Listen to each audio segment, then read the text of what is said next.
is Itwa Igodalo, President, Tri-Africa Foundation, the promoters of the Africa Leadership Group. Every Thursday at 5 o'clock, we have the Nigerian Leadership Series, a discourse where we talk about Nigeria, the problems of Nigeria, the challenges of Nigeria, and where we find solutions in every aspect of the Nigerian economy. You can also join us on our social media handles, which will be shown on the screen. And we want you to be part of this discourse and see how we chart a way forward for our great country, Nigeria. We're committed to a great African continent. We're committed to a great African people, and we're committed to the transformation of the mind of the average person. Thank you very, very much, and I look forward to welcoming you on this platform. God bless you.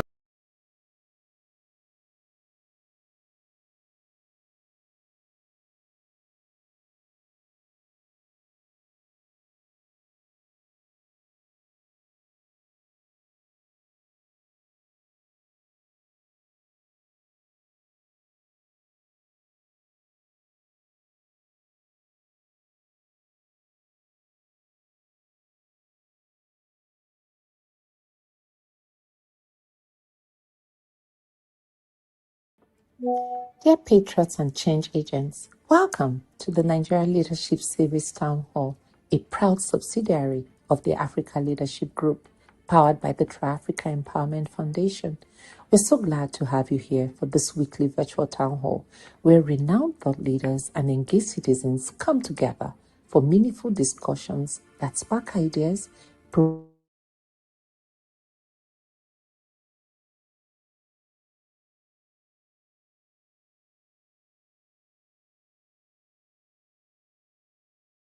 of real, ethical, and accountable leaders for good governance, not just in Nigeria, but across the continent. We are a non-religious, non-partisan, non-political organization powered by people just like you, individuals whose vision align with ours to drive sustainable development across Africa. At the Tri-Africa Empowerment Foundation, we believe Nigeria's diversity, our cultures, ethnicities, and tribe is our greatest strength. Through initiatives like the Adewole Godalo Real Mentorship Program, project management courses, and the Civic Awareness and Citizens Engagement Programs, our School of Leadership and Governance offers stellar opportunities in leadership training, capacity building, and social development. Under our Community Development Initiative, projects like Feed a Neighbor, Feed a Nation have reached over 2,000 families facing food insecurity across 6 states. Our recently commissioned Hope Alive Fund is designed to empower and support entrepreneurship in underserved communities.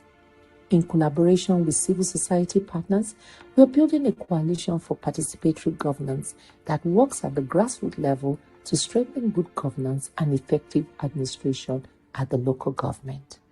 We invite you to join us on this journey as we lay the bricks one at a time in building a resilient and formidable Africa. Please join us every Thursday at 5 p.m. West African time, live on Zoom. The meeting link is the same, simple, consistent, and open to all. Also, stay connected and inspired all week long and follow us on all our social media as posted here. Mark your calendars, invite a friend, and let's grow together. The Nigeria Leadership Series Town Hall, building leaders, celebrating unity, and shaping Africa's future. See you again next Thursday at 5 p.m. right here on Zoom.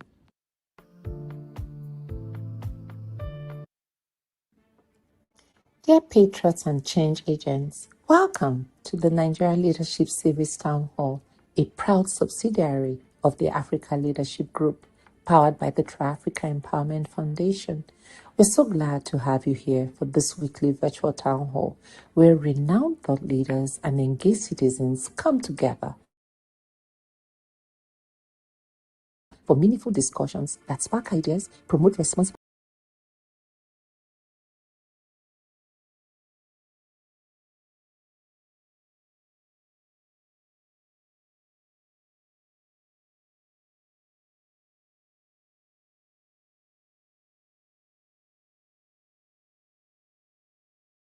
individuals whose vision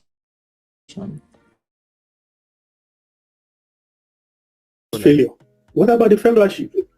Do we have institutions that can support what we are talking about and see that our problem is not just leadership, even fellowship? Institutions, it is people that make institutions. What is missing is that there's not been enough consistency of the right kind of people in our institutions to make them institutions. Okay, Shell is working well because there's been consistency of the right kind of people. But EFCC, NDLE, and all these places, even INEC, has not been able to institutionalize itself because there's not been a consistency of the right kind of people in those institutions. So part of our work as ALG is to also help to rebuild some of these institutions with the right kind of people, the right kind of laws, institutions that stand on their own.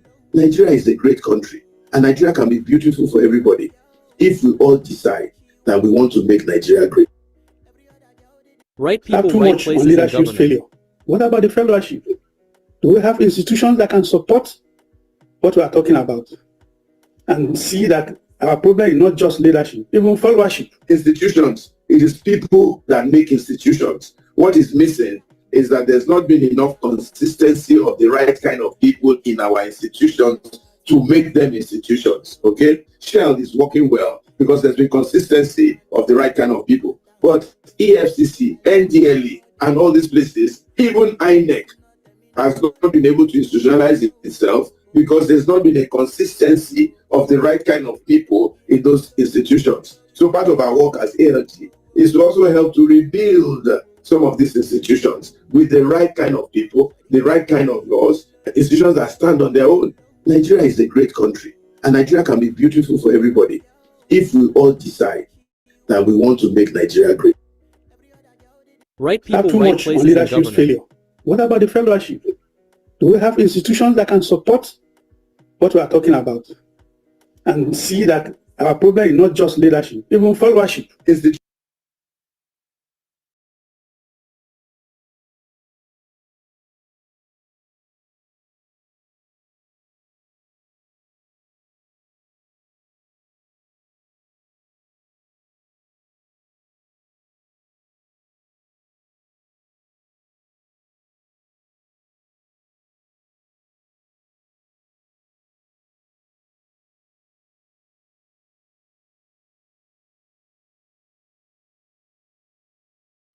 What really is the missing part in our politics that is now war everywhere, crisis everywhere, thuggery everywhere, banditry everywhere? Nobody can listen to anybody, and it now has to be a fight to finish. What is missing in Nigerian politics that it is like that? Fast forward to 1999, when Obasanjo came in, the initial plan back then was that the party would be stronger than the individual, and that the party would take the decisions. Going back to the military, if you remember, the parties were funded such that it did not require one individual or governors to hold the structure of the party. So the governors and the government and political appointees were subject to the party. So the party then only became a platform for which elections are held, but no longer a disciplinary platform, no longer a platform that will decide who and who can run on their behalf. Governors essentially today. How come we have degenerated to this level? What really is the missing part in our politics that is now war everywhere, crisis everywhere, thuggery everywhere, banditry everywhere?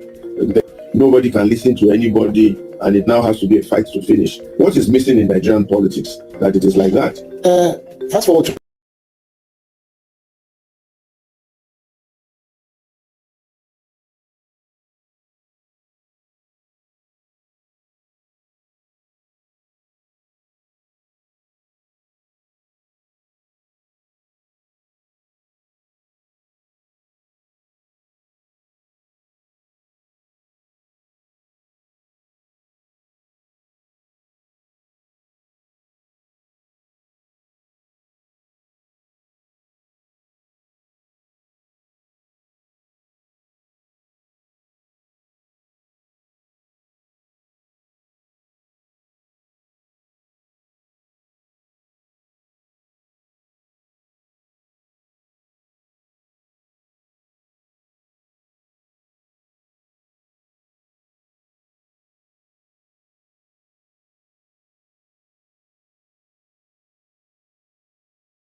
Warm greetings and welcome to today's edition of the African Leadership Group, the Nigerian Leadership Series. We're really grateful to God for all that He has done and all that He is doing, even amongst us, in the name of Jesus Christ. The Lord has done great things, whereof we're glad, and we're grateful to Him for absolutely everything. Today we have somebody very prominent, somebody who has shown his leadership skills, who's shown his love for Nigeria, his love for Africa, his love for Western Nigeria, and his love for people all over the place and along the line. And it's part of our discourse to see if we can take on as many of the political aspirants as possible as we march towards 2027. So anybody who can get us any of the presidential aspirants, please let us know. We'd like to have them here on ALG, including Mr. President himself. He's still an aspirant as far as we know for 2027. So we'd like to get them here. And we're looking at the leader Nigeria needs. The leader Nigeria needs. What kind of leader do we need? How do we get the leader going? And what are the requests that we're going to make of the leader? But before I introduce our speaker today, I'd just like to share a few things. I was driving or being driven in one of the Western countries recently, the United States of America. To be precise. And as I looked at the organization of the environment, the quality of the loans, the quality of the roads, the quality of the environment, and so on and so forth, I said, this is a deliberate nation. This is a nation that's full of deliberate people who are trying to ensure that things are done properly. And I just said to myself that America seems to be okay, at least for now, because the American people are determined that it will be okay. Every single American is determined that America will be okay and America will be suitable. I think one of the challenges of Nigeria is that not every single Nigerian is determined that Nigeria will be okay. They just want to survive for themselves only. They're not interested in Nigerian being okay for all of us. Okay, and that is a big difference in national leadership and national development, and we have been so badly affected mentally that we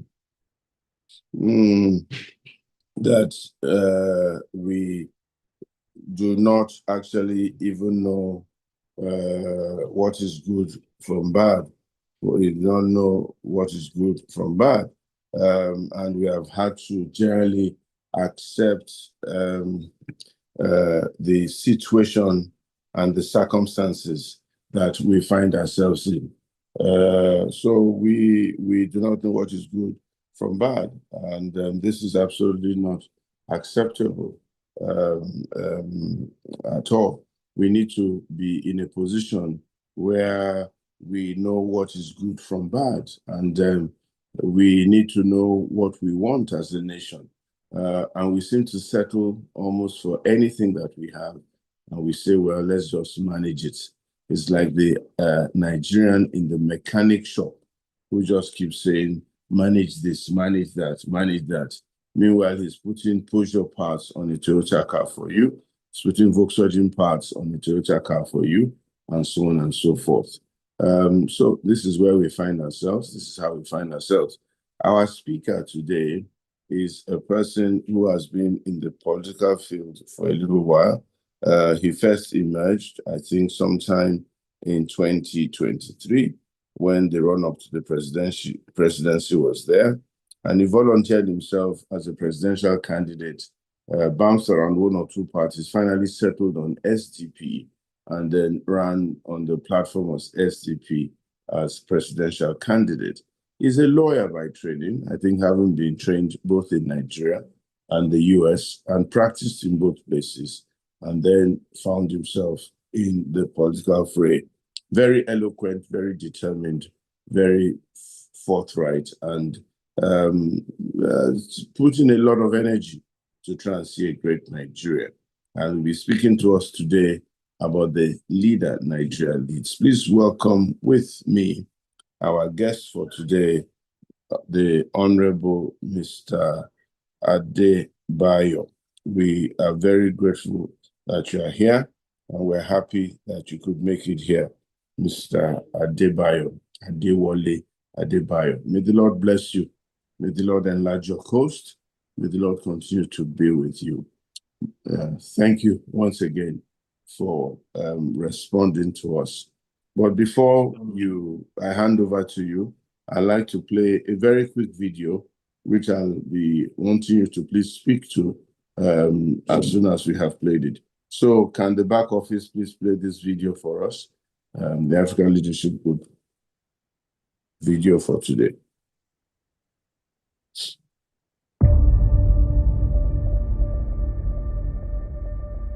That the procurement for energy systems is not fraudulent the way they are doing. They want to rearrange the energy market, because what they are selling now, they are selling tariff market. They are selling electricity that does not exist. So what we need to do is to make sure that we aggregate our energy production. Now, any presidential candidate who is not giving you a plan for 50,000 megawatts is behind time, because our consumption now is about 48.7 thousand megawatts. But how do we generate it? From the generator that is moving in the background and all of those things. Nigeria has passed the age. That 10,000 megawatts, 10,000 megawatts was what we needed in 1990. Power I'm giving to you now is the power that we need in 2050. So you need to if all these plans we have in mind will work, and a lot of it will be green, like solar, a lot of it will be gas, because we have abundance of gas.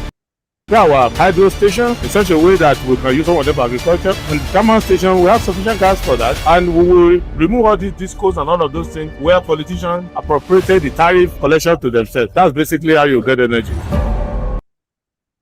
That is basically how you get energy. Mr. Prince Adewole Adebayo, you are most welcome. What are the thoughts, and what is the crystal ball for 2027? Especially on the backdrop of the Osun State elections that we witnessed this last weekend. First of all, I'd like to get from your own perspective what you really thought of those elections. What really went on? Was it really the voice of the people? Was it negotiated? Was it politics as a matter of the arts? And so on and so forth. And then what is the crystal ball for 2027? And then we look at the issue of electricity that you mentioned in that video. Over to you, sir. Thank you very much, Pastor Adewole, for inviting me here and the rest of the organization. Thank you for your consistency in the search for leadership in Nigeria and Africa. And may God bless your efforts. May God bless Nigeria. Well, with respect to Osun State, it's a mixed bag of lessons. Each stakeholder will pick the lesson that they want to pick out of it. What I pick out of it is the people are not ultimately the problem if the political parties organize well. To have a 49.2% turnout, it's an improvement over the turnout in our own presidential election in 2023, and that the people can actually participate if the system is shown to them to reflect their participation. The other lessons to learn is that do not use it to plan for 2027, because the scenario is quite different. This is a battle of two incumbencies, an incumbency and a super incumbency. It's essentially a fight between two governments, the federal government and the state government. And it's an it's a friendly match because the president and commander-in-chief didn't have much to lose either way. Because number one, these are two factions of his followers, supporters, and they had taken considerable steps, made efforts to unite the two sides under APC. Serious negotiation took place, and the original APC, led by the Minister of Blue Economy, objected to the merger of the two together. And after making some effort, the president asked, okay, since you don't want to come together under one party, APC, all right, you go and slug it out, and I'll be watching you. And each one took advantage of where he had influence. The state governor used all the influence and apparatus of under his own governorship, and the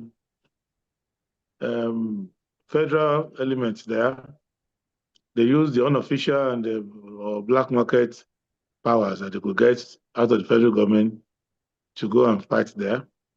A lot of money was spent. In between the two of them, they must have exceeded 100 billion naira. So that's one lesson to learn about money politics. And as much as possible, all other political parties had one problem or the other, which allow INEC to leave it to the two of them mainly to be in the lead. For us in the SDP, our candidate was not entered on the ballot until midnight of the election, and no single SDP agent was allowed to be at the polling unit. So, but the people genuinely thought that they were fighting for the side they believed in. And it's also a sobering lesson that despite all the poor performance and the anecdotal evidence of disenchantment with the APC and the president, they still managed to get 444,000 votes, a lot of which they purchased, but they still have people willing to vote for them. So that is, for the opposition, for me, that's a lesson to learn. And the infrastructural cost of it is also not sustainable because there were 30 commissioners of police in a state that had 30 local governments. So if we are having presidential election across the country, 774 local governments, we don't have 774 commissioners to put there. Talk of civil defense and all of that. And even with the presence of 30 commissioners of police, and all of that, 40-something lives were lost in the weeks to the electioneering exercise. So I think that no country in peacetime can just take as a footnote the assassination and murder of 40-something citizens in an election over a state. So those are the lessons that I want us to learn, but it's not, as some in the opposition are looking at it, that it's a repudiation of President Tinubu per se. No, because the two sides are his side. Maybe one is his son, the other one is his stepson, but they are still bearing his name. So, and for us in the opposition, we should look at the number we gathered. If you look at the two incumbents, the opposition did not get up to 10% of the vote. So which, if we follow classical electioneering system, all the opposition will lose their deposit in the election. So those are the things that I consider. And then the issue about, they didn't talk much about issues, about performance. They talked about so many relevant things. And there are lots of demystification took place about the people who are leaders of the country. Because the way our constitution is organized, A state governor is a very important person. He's a member of the Council of State, member of the Police Council, Economic Council, everything that can direct the statecraft of Nigeria. The governors are members. And if you saw the way the governors were leaving their states and coming as rascallions to Osun State to make inflammatory comments, to have low-level exchanges and threaten and all of that, it doesn't speak well.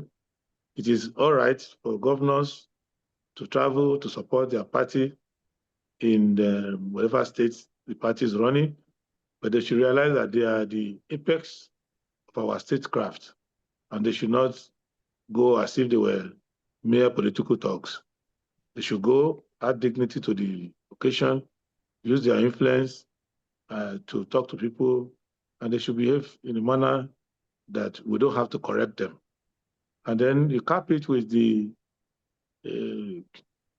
lawmaker, Senator Fada Unsi, who was the president of the police, threatening to, or urging people to eliminate the opposition or opposition element and their families. And that's for someone who is a member of the hallowed chamber of the Senate. So those are the things that shows to me that we refuse to learn. And you were talking in your opening speech about some countries are deliberate, referencing your experience in the layout of the American highways and general ambience of the country. I want to add that Nigeria is also deliberate, but the elites are deliberate about destroying the country and demoralizing, because none of these depressing activities, none of it is random or spontaneous. They're all calculated to try to deny citizenship to Nigerians, such that if you have any means of escape, you just want to take your family and leave, leaving all the wealth, abundant wealth of the country behind for a few to exploit. So it's deliberate. You want to make life hard for you, your citizenship uninteresting to you, your rights uninspiring to you, your politics totally rejected to you. So at the end of the day, you don't feel honored, happy, inspired. So we need to fight against that urge to surrender the country to negative forces. But they are deliberate about destroying and demystifying the country called Nigeria. That's a very, very powerful statement that you have just made. So to what reason and what is their gain by this deliberate destruction? Is it so that they can continue to corner the resources for themselves, or is there anything more to it than just this acquisition of power and acquisition of resources based on what you have just said? What is happening is that Nigeria itself, we need to understand our history. Nigeria is one of the few countries that were set up purely and openly and solely for exploitation. There was no history to the country. It's not like India or China. Nigeria is an artificial country like the USA. And so we are feeling in Nigeria the way the American Indians are feeling about the USA. So USA was not set up to help the Creek Indians, the Kayan Nation, the Apaches, and all of that. It was set up to exploit their land. So the United States is like a kind of imperial authority over the native Indians. And that's how the British set up Nigeria. It is a business enterprise with state powers like police and all of that, meant to just exploit the resources and merge the oil rivers protectorate with the colony of Lagos, southern Nigeria. Then they needed the Northern Protectorate. So it was set up as a feeder source to the international trade. And when we gained independence in 1960, our political leaders just inherited the colonial status. And you will see that they were struggling with it for 6 years, all the challenges. And then the military came. Military itself was an arm of the colonial system. It came from the West African Frontier Force.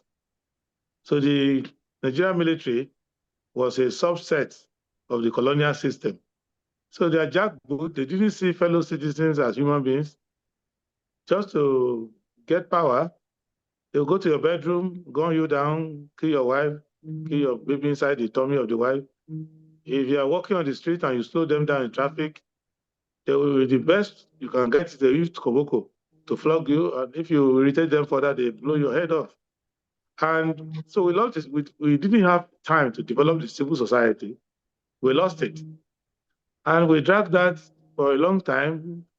4 years of Shagari, that was when 1979 Constitution came up, and we had Chapter 4 of the Constitution. So for the first time, Tony Momo and co were going to court because the National Assembly of Shagari was behaving like the military, almost like Decree 2, because they were telling Tony Momo, you must show up at National Assembly to show us the source of your information. And if you remember, Tony Momo and they took National Assembly to court. So we started developing that. Then Buhari came again, and they were using Koboko to get everybody to queue up. So ultimately, in 1979, when we came, President Obasanjo's military side still dominated him. So at the end of the day, we don't have a civil society. Our police doesn't belong to us. It's not, if you lived in countries that have police, the police is part of the community. A police in the Western world is another version of having the way I will come to Pastor Itua if I have a problem, to pray for me, to counsel me, to kind of intercede in my family, to mediate for us. That's how they see police in their country. It's not a foreign, it's not a foreign force that is going to kill them. So, and in Nigeria, the police is alien. That's why your police has to remind you that, oh, I'm your friend. If you are my friend, you don't need to say it, I will know.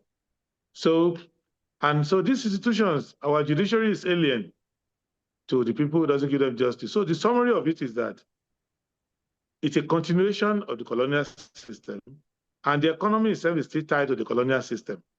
So it is now for us as a people to see whether we can be deliberate in another direction, deliberate to not alienate the people from the government, to form a government of the people, to form armed forces that arise from the people. If you can see in England, you will see that the Scottish constabulary, the English constabulary, the Welsh, each one arise from the people. It's their own army. It's not foreign to them. And they arise from their own community, and they speak their own language. The same thing with the police. So, and it's devoid from politics or politicians. So the Prime Minister of England, of the UK, doesn't control Scotland Yard. Doesn't interfere in their affairs. They can arrest the Minister of Finance or Chancellor of the Exchequer. They only ask him to resign and go and face the police. There's nobody who can call the way President Tinubu called the FCC. So stop now. Go and release their account. Nobody runs police like that. So the summary of it is that our system has replaced Tinubu. Tinubu now is the successor to Lord Lugard. And even though he has a black skin and he has a name that you can interpret in our language, but his presidency is imperial. So, and then there's no civil society enough. And the common thing is that it is easier for the Nigerian elite to collude with foreigners, foreign contractors, foreign oil companies, foreign mining companies, foreign terrorists, to terrorize the citizens and share economic relationship overseas, maybe keep a lot of their money overseas, send their children to school overseas, and rotate power and mediate elite dispute overseas. Go to Chatham House to try to do some pseudo-intellectualism about the country with no internal cohesion for the country, and for the elite to have gangs. Even in the election we are doing now, different gangs of the Nigeria elite are going to Washington, going to London, going to go lobby for foreign support, so that one gang of business people who are interested in exploitation of Nigeria will side with them and put their own local gang in charge. So this is the situation. So the young people of Nigeria need to understand, and that we need to found a new country, just like the French did, and they found their own republic. They realized that France has to be for the Frenchman, and that's how Nigeria has to be for the Nigerian. These are very, very powerful statements that you are making. And I want to take you up on 2 or 3 of the statements. One is external, that is America. What you have sort of described to me is that America is actually an apartheid state. You know, there's some kind of apartheid going on in America, where the owners of the land, the real natives of the land, have been forced into centers. They've been forced into all manners of camps, and they don't even exist, you know, and the whole world seems to have accepted it, even including myself to some extent, and we've just moved on, and we've left this Native Americans, or American Indians, as they are called, to themselves. The propaganda was so strong that when you watch cowboys and Indians in those days, you keep thinking that the Indians are very terrible people, only for you to realize now that they were just fighting to defend their own land against people who had come to oppress them. How come the world, the entire world, has accepted what America has done in America, what the Germans and the British tried to do in South Africa, that we all started shouting apartheid and things like that? And more importantly, how come the Red Indians, I know maybe they didn't have any force, they bowed to the supreme force of power, have just gently accepted their faith and reclined into their various communities? You don't even see them. They're a rarity on the streets of New York, a rarity. Even in Australia, the Aborigines, they've been exterminated completely out of that land. All they do in Australia now is a cultural entertainment. So when you have a conference, you bring some Aborigines from somewhere, they dance around the place, do some Aborigine juju for cultural entertainment, and then they go away. This is very, very painful, very painful. And the whole world, we just folded our arms and we've moved on. So this is one point that I'd like you to look at. The second thing you mentioned very succinctly is that the army itself is an appendage of British colonialism and British influence and British dominance, even till today, of Nigeria. The coups that they did then, in those days, 1966, 2 of them, were they instigated by Britain, or was the Britain take advantage of those coups to further deepen our crisis? Because one of the first things Iransi did was this unitary decree that destroyed the basis and the foundation on which we negotiated, or our forefathers negotiated, independence. What gave him the idea? I think that unitary decree must have been sold to him by somebody. I'm not sure that he conceived of it totally by himself, with the idea of our nationalism and our fight against colonialism in mind, and so on and so forth. And that decree itself led to chaos and crisis in Nigeria, even till the extent of a civil war, because that was the beginning of mistrust and discomfort and deepening of the tensions between the Igbos, the Northerners, and possibly the rest of Nigeria. Let me stop there and ask you to please speak to these 2 things that I have enunciated. Okay, over time, in history. It is not a new thing that autochthonous people, the owners of lands, tend to get displaced. And if they get displaced over time, new generations will come not having a deep history of the past.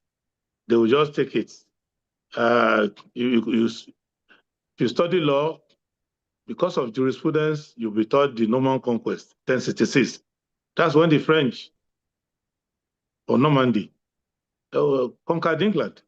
And most of what you see today, we call English, were French cultural imposition on the British. And you see many of the people in the House of Lords were not indigenous to England. And Vikings came before then, who are Danish people and took over. And if you look at the whole of North Africa today, you will imagine that, oh, maybe the Arabs have always been North Africa. No, it used to be land mostly populated by Black communities. And so people, and if you go to Iran today, the Persians used not to be the occupant of Persepolis and all those places. So the same thing, if you go to India today, you will see a lot of Arabian and Iranian rulers who are the Maharajas over the native population of India, started whitening the population. So the general thing is to know is that it's not only the United States. The United States, it was a business enterprise. There were 13 colonies of the British that sought Indian lands and needed to take over those lands for sugar plantation, for other things. And they brought their workers and their slaves and their industrial servants to the place. And they decided to become a state. So that is the history. What is more important is that in Nigeria, we're having black on black colonialism. All the struggle you see in Nigeria here is an attempt for an elite that want to be foreign agents. Because the interest of the world in Nigeria is oil and gas, solid minerals, agricultural products, and possibly manpower. You will see that when the British were calculating whether to join the Second World War, they were thinking of their colonies. How many men could we take from India, from Canada, from Nigeria, to go and fight in Burma, fight in all those places? And the worst war theaters were reserved for colonial servants, where the casualty rate could be so high and the population would not be sensitive to these casualties, where you could fight ship warfare. You send them Nigerians to Burma, you didn't have to give them heavy-duty artillery or machinery or air force to cover them. They'll be in the jungles of Borneos of Burma, dying, sweating, killing fellow colonial people like that. So at the end of the day, that's how the world is. And presently in Nigeria, what we call democratization and democracy is our elite not trying to make a welfare state out of us. Is if you study the life of the Arabs when they were under the Ottoman Empire, the same wealth of Arabia today has always been there. Even the UAE, they used to be the oyster and pearl harbor.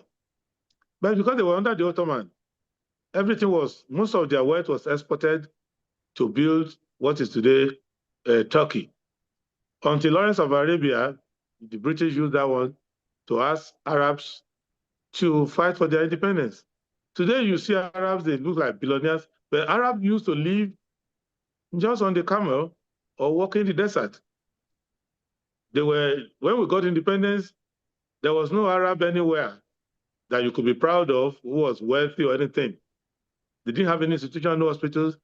When their kings were sick, they would come to Ibadan, UCH Ibadan, for medical care and all of that. It was common to find different Arab Syrians in Kano, struggling with you trading the market.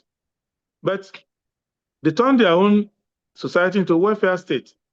So if you go to UAE now, it looks like the citizens of that country are super beings, because they did not allow, they have stopped allowing foreigners come to their country, exploit them, collaborate with the elites, export all their wealth overseas, and they themselves become second-class citizens in their own country. On top of that, because they are under pressure at home, and we need to now go overseas for study, for work, they blackmail our passport and turn us to people who have to queue up before a small child in the embassy who will be asking you the name of your great-grandfather and the DNA of your mother just to give you a visa for 1 month. So these are our elite now. They can't manage our prosperity. The country is very wealthy, but a lot of the wealth is being exploited. And what they are now aiming for is that every politician, without having entrepreneurship, wants to now become a millionaire and a billionaire and have houses in different capitals of the world. Because somebody is in National Assembly, he wants to become a shareholder of a refinery. Because somebody is a minister, he wants to become an oil trader. We don't want to have minister for petroleum who will be like Tam David West, who will come, be minister of petroleum, go back to the university to continue to teach. We don't want to have intellectuals like Clement Eason, who will go become governor of Central Bank, earn his salary, and retire from there and go back home. Every CBN governor wants to own banks. So steal your bank. So most of our elites are like that. We don't want to have bankers like Asabia and all those earlier bankers who will just be MD of a bank, grow the bank, and as the bank is growing, the customers of the banks are also growing. The growth of the customer is the growth of the bank. And the bank MD leaves the bank. When he's leaving, they give him some shares as part of his retirement. He goes home. Another person takes over the bank. Now, the bankers are thieves. They want to steal the bank, buy the ownership of the bank out, and become majority, and then compete with their own customers. So customers submit proposals to them.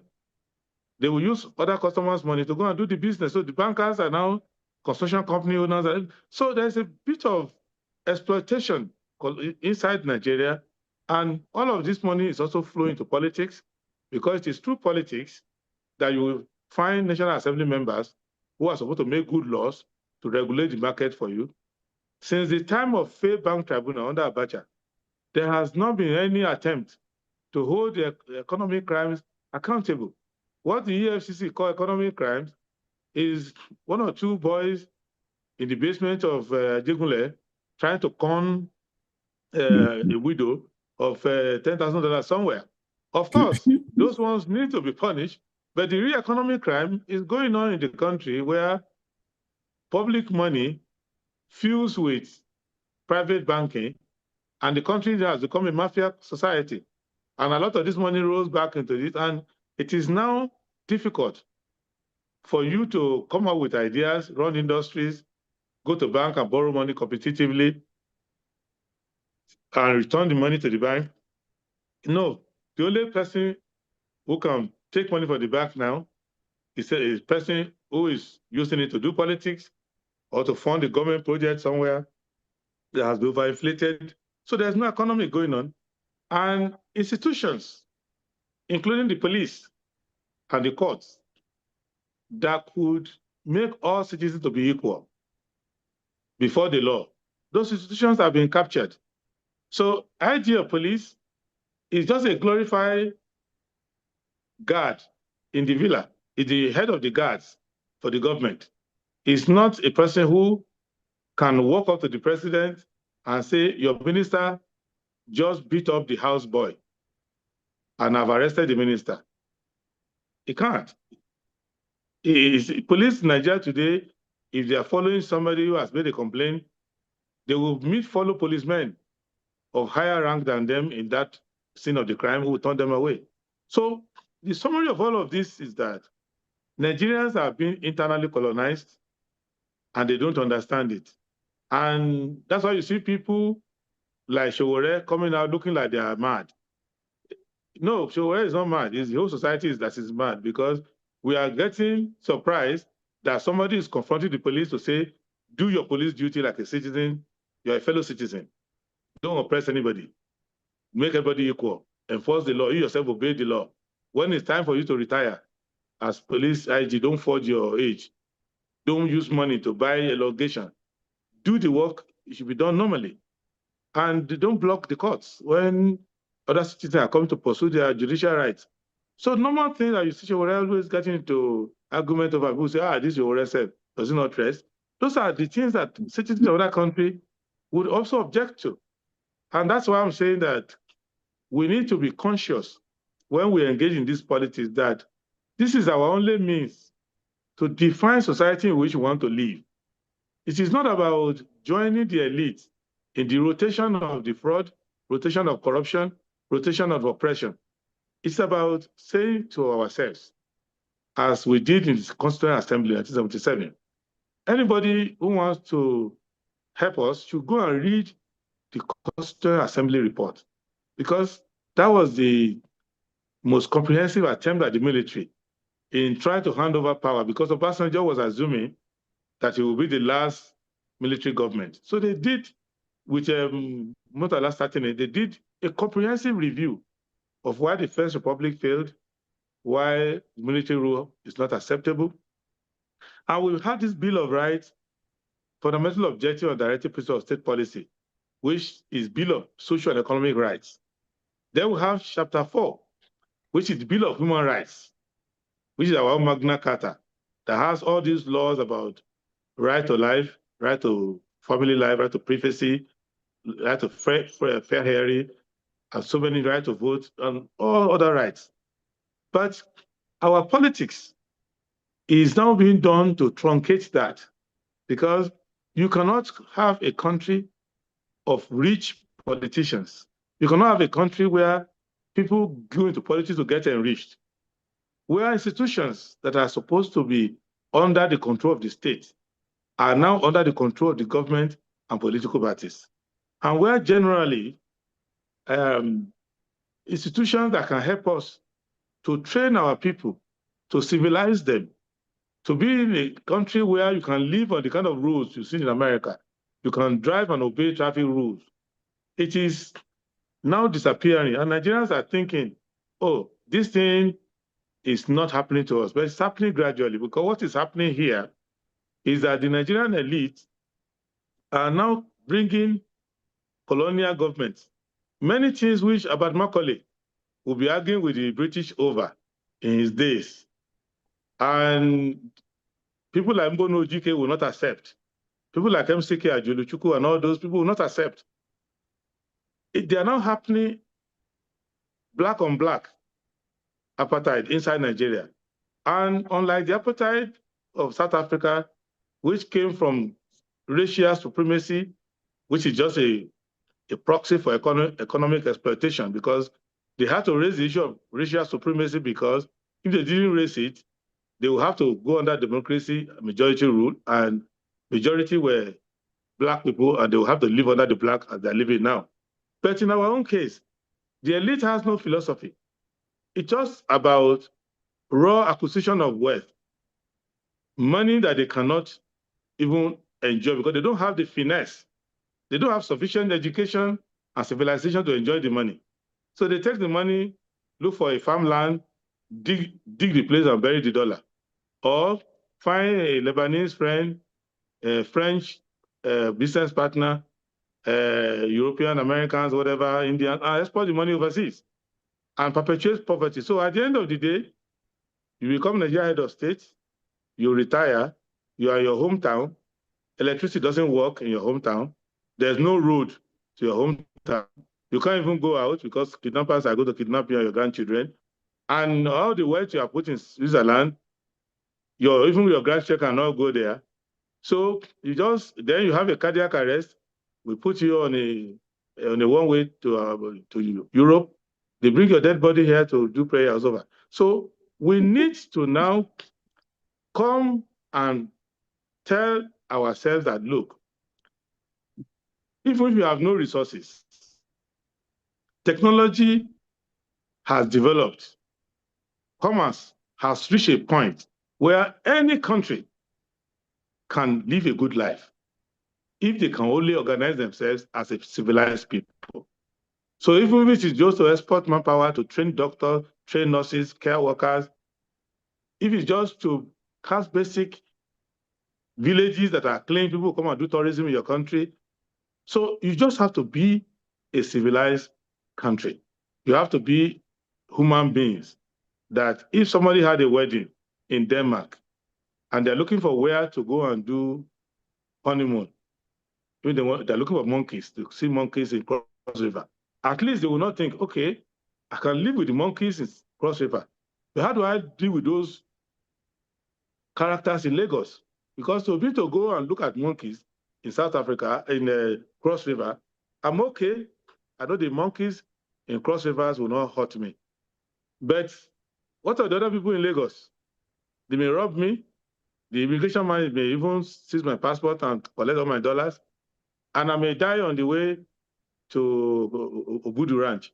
So we need to put our mind to the fact that God has shown extreme bias and love towards Nigeria, giving us the best weather you can get, the best genetic pool, some of the healthiest people in the world, good population mix, and sufficient diversity to make us have a healthy population. Agriculture is easy for us, and our people are extremely intelligent. They can grab any kind of teaching and can be in any profession. So why can't we therefore organize ourselves and queue up and do some productivity? That's basically what we need. That's the essence of my mission in politics, that it's not about looking for things. There's nothing missing in Nigeria except leadership. Achebe, maybe he knew he was going to die. Achebe has told us what our problems. Chino Achebe said, leadership is the problem of Nigeria. He said it after looking at the Second Republic. So leadership is what we are searching for. And leadership is the middle name of the organization that's under whose auspices we're having this conversation. Leadership is the problem. Leadership is the solution. And in the final analysis, if you look at everything we have achieved in the past, where we had pockets of leaders in various places, we had a civilization going on. We built universities that work. The British gave us only University College in Ibadan, but we built Ife, probably the greatest university anybody can build in the Black World. We built Nsukka, we built ABU Zaria with the scant resources in northern Nigeria at the time. It was an international university that scholars from all over the world came to ABU Zaria, University of Benin, started building, and everything just collapsed. And that's why Achebe looked around and said, oh my God, there was a country. People thinking, there was a country. Are we not a country? We're not a country in the contemplation of what we wanted to be. We are just like a broken china, like somebody carrying a beautiful china and it breaks in his hand and the pieces are on the floor. Yeah, it's pieces of china, but what can you do with it? So we need to heal the country, heal people mentally. And if you look at the mental profile of Nigerian leaders, hardly, if you can ignore me, I'm just a lawyer, but I did enough training in psychiatry. And there's a test in criminal law, we call it the Magneton test. Not many leaders in Nigeria can pass the Magneton test. Many of them are not conscious of what they are doing. Many of them are not capable of understanding what they are doing. Many whom you catch with money don't know what to do with the money. Many run for offices whose functions they are not fit to perform. Many who have no legs want to run the Olympics, compete for the Olympics. Many who don't know how to swim want to join the Navy. Many who have fear of heights want to join the Air Force. They are just seeking positions. Many who cannot keep awake 30 minutes at a time are struggling to stay in the Senate or return to the Senate. But if you go to the Senate, you will see the mark that their head permanently makes on the chair where they are sleeping away. So these are the challenges we are facing, and politics is the only way we can resolve it, because we can't go to war over it, and we cannot be writing articles over it. It won't change that. And we cannot do any coups anymore. Nobody's going to listen to you. What we can do is to interest sufficient number of Nigerians in politics, let them organize into different political parties, because we may not necessarily have the same views about everything, but make sure that we have ethics. You cannot be a criminal and it's a laughing matter. You cannot have a shady background and it's a laughing matter. You cannot be unaccountable for your past stewardship and still be there. You cannot be facing criminal trial as governor of a immediate past governor of a state, and at the same time you're running for the Senate. You cannot be a wanted. How can you be? I hate to mention names, but how can you be Adebayo, for example? You were running away from the law. The EFCC chairman even said he was going to resign if he didn't catch you. Eventually, your political people asked you to come and turn yourself in. You turn yourself in, they granted you bail. The next minute, you want to come and make laws for us. What law will you make?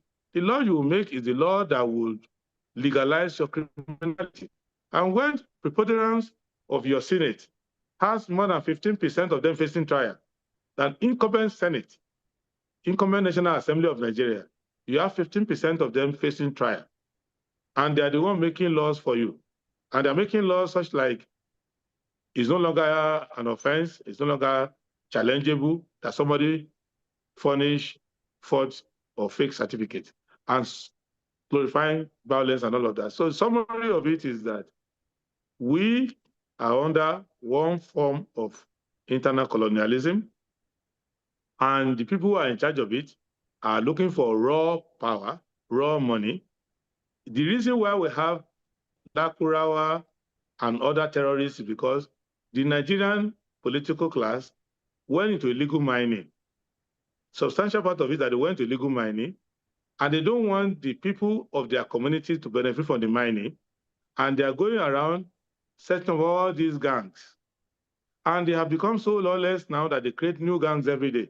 Look at the Minister of Works. He's supposed to construct roads, but he set up a militia. He ignored the Nigerian police, civil defense. He set up a militia, according to him, to help him watch over the coastal roads. You are a minister. You set up a militia now. So very soon you will hear that Umahi's militia have started beating people up along the coastal road. So everybody just do whatever he likes.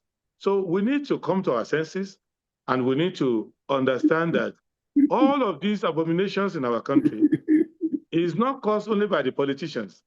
Outside the politicians, we have people in the media who are experts in explaining absurdities using fine words in the dictionary to explain away absurdities. Media owners are covering scandals and information, and they serve you with comedy early morning. So when you go on comedy on early morning shows, they don't talk to you about the cost of projects. They don't talk to you about how somebody is not accountable for something. They just give you entertainment. Oh, this minister insulted this person in that party insulted that person. Occupy all your time.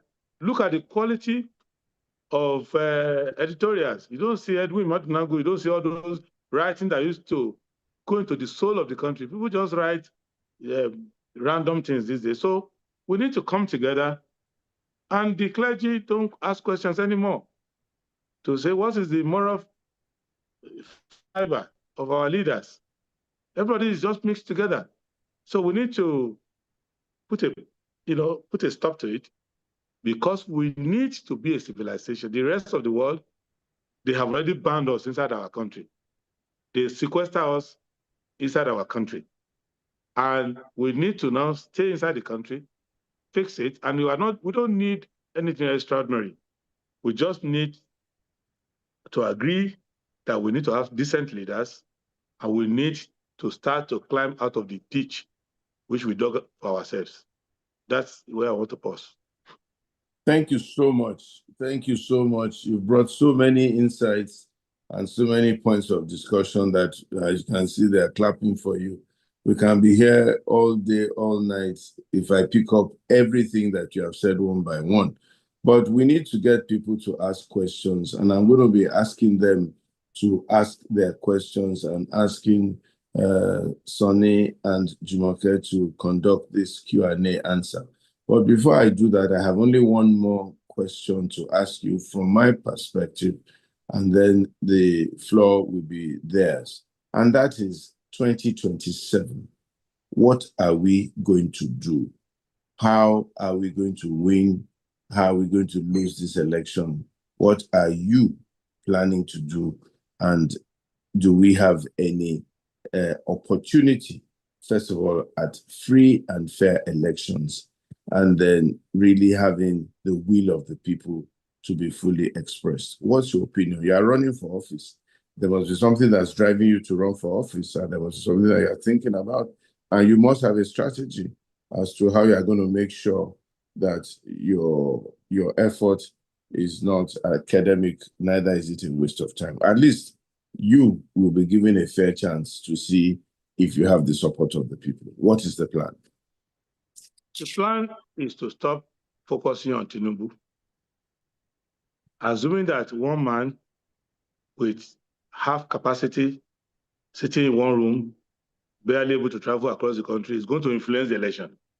And no matter how you vote in your community, Tinubu is going to suddenly, magically take away your vote. It doesn't exist. What is happening in Nigeria is lack of moral clarity. Lack of moral clarity.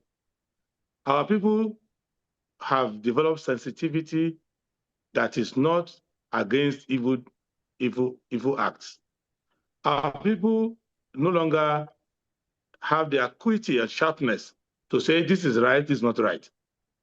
As a result of that, what is happening in Nigeria now is that we refuse to come out, stand for what is right, set a set of ideas and objectives that the country must achieve, believe that our problems can only be solved by having a government that is good and that is chosen by us. So my mission is to go to Nigerians and say, stop the hypocrisy.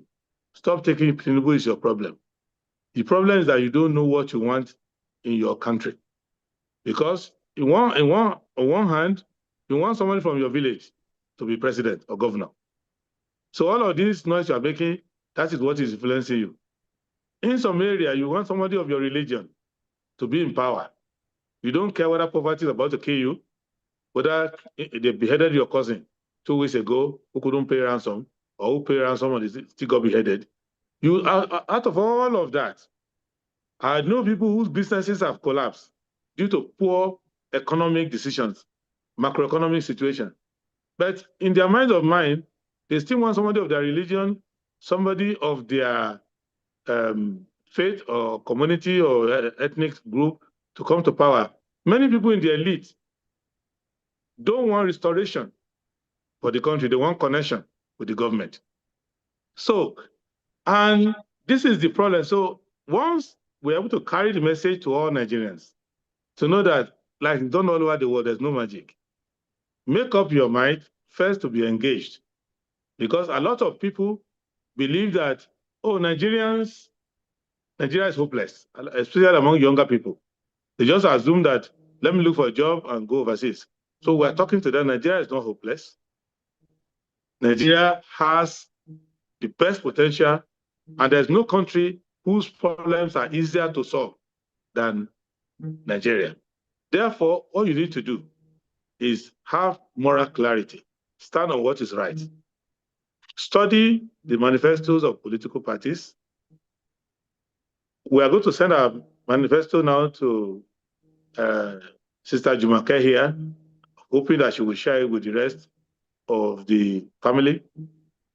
Study what political parties stand for.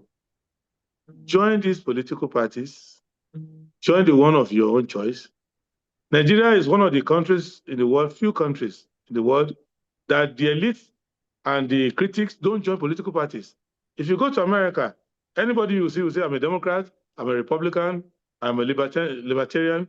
If you get to the UK, even Nigerians who left for UK less than 10 years ago are now saying, I'm a member of the Labour Party, I'm a conservative, I am in the Lib Dem. But in Nigeria here, they will say, no, I don't believe in politics.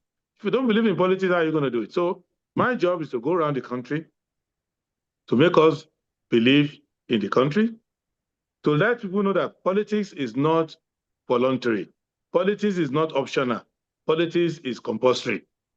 Because if you don't vote on election day, you're actually voting in default by not voting. If you don't participate in selecting your representative, you are participating in having bad laws made for you. So my plan is to have full confidence in the ability of Nigerians to come out en masse. We have 85 to 90% turnout. The voters in Nigeria are over 100 million. There's no elite, there's no incumbency that can confront 90 million voters. It's not, they don't have the money to buy it. Even if they have it, they can't have the logistics to bring the money out. So we want to have agents in every of the 176,874 polling units, 8,800 wards, 774 local governments, 37 states, if you count as FCT, and go around the country and do the work. Go around with belief. Spread the message to every Nigerian.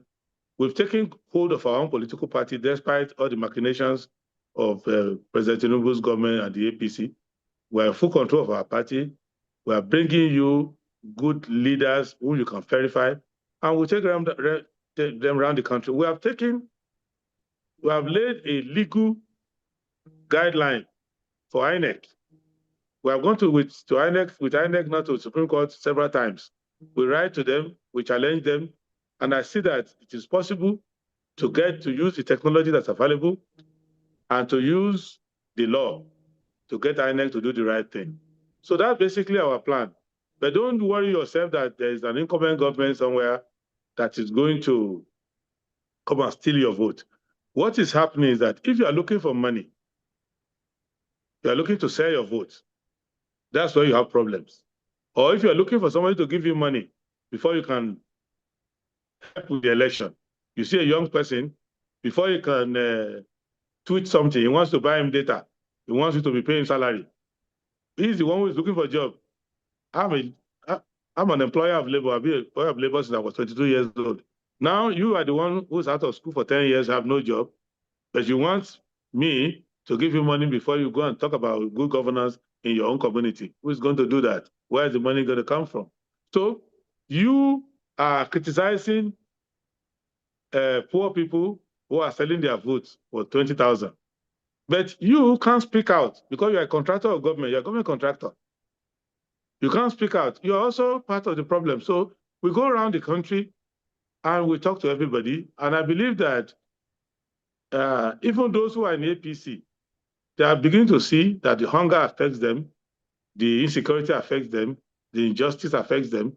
So I believe that I'm very confident that this 2027 election is a right platform, is a ready juncture, and the paradigm is just appropriate for Nigerians to come out, especially the new generation, to say, okay, let us form for ourselves a government that works.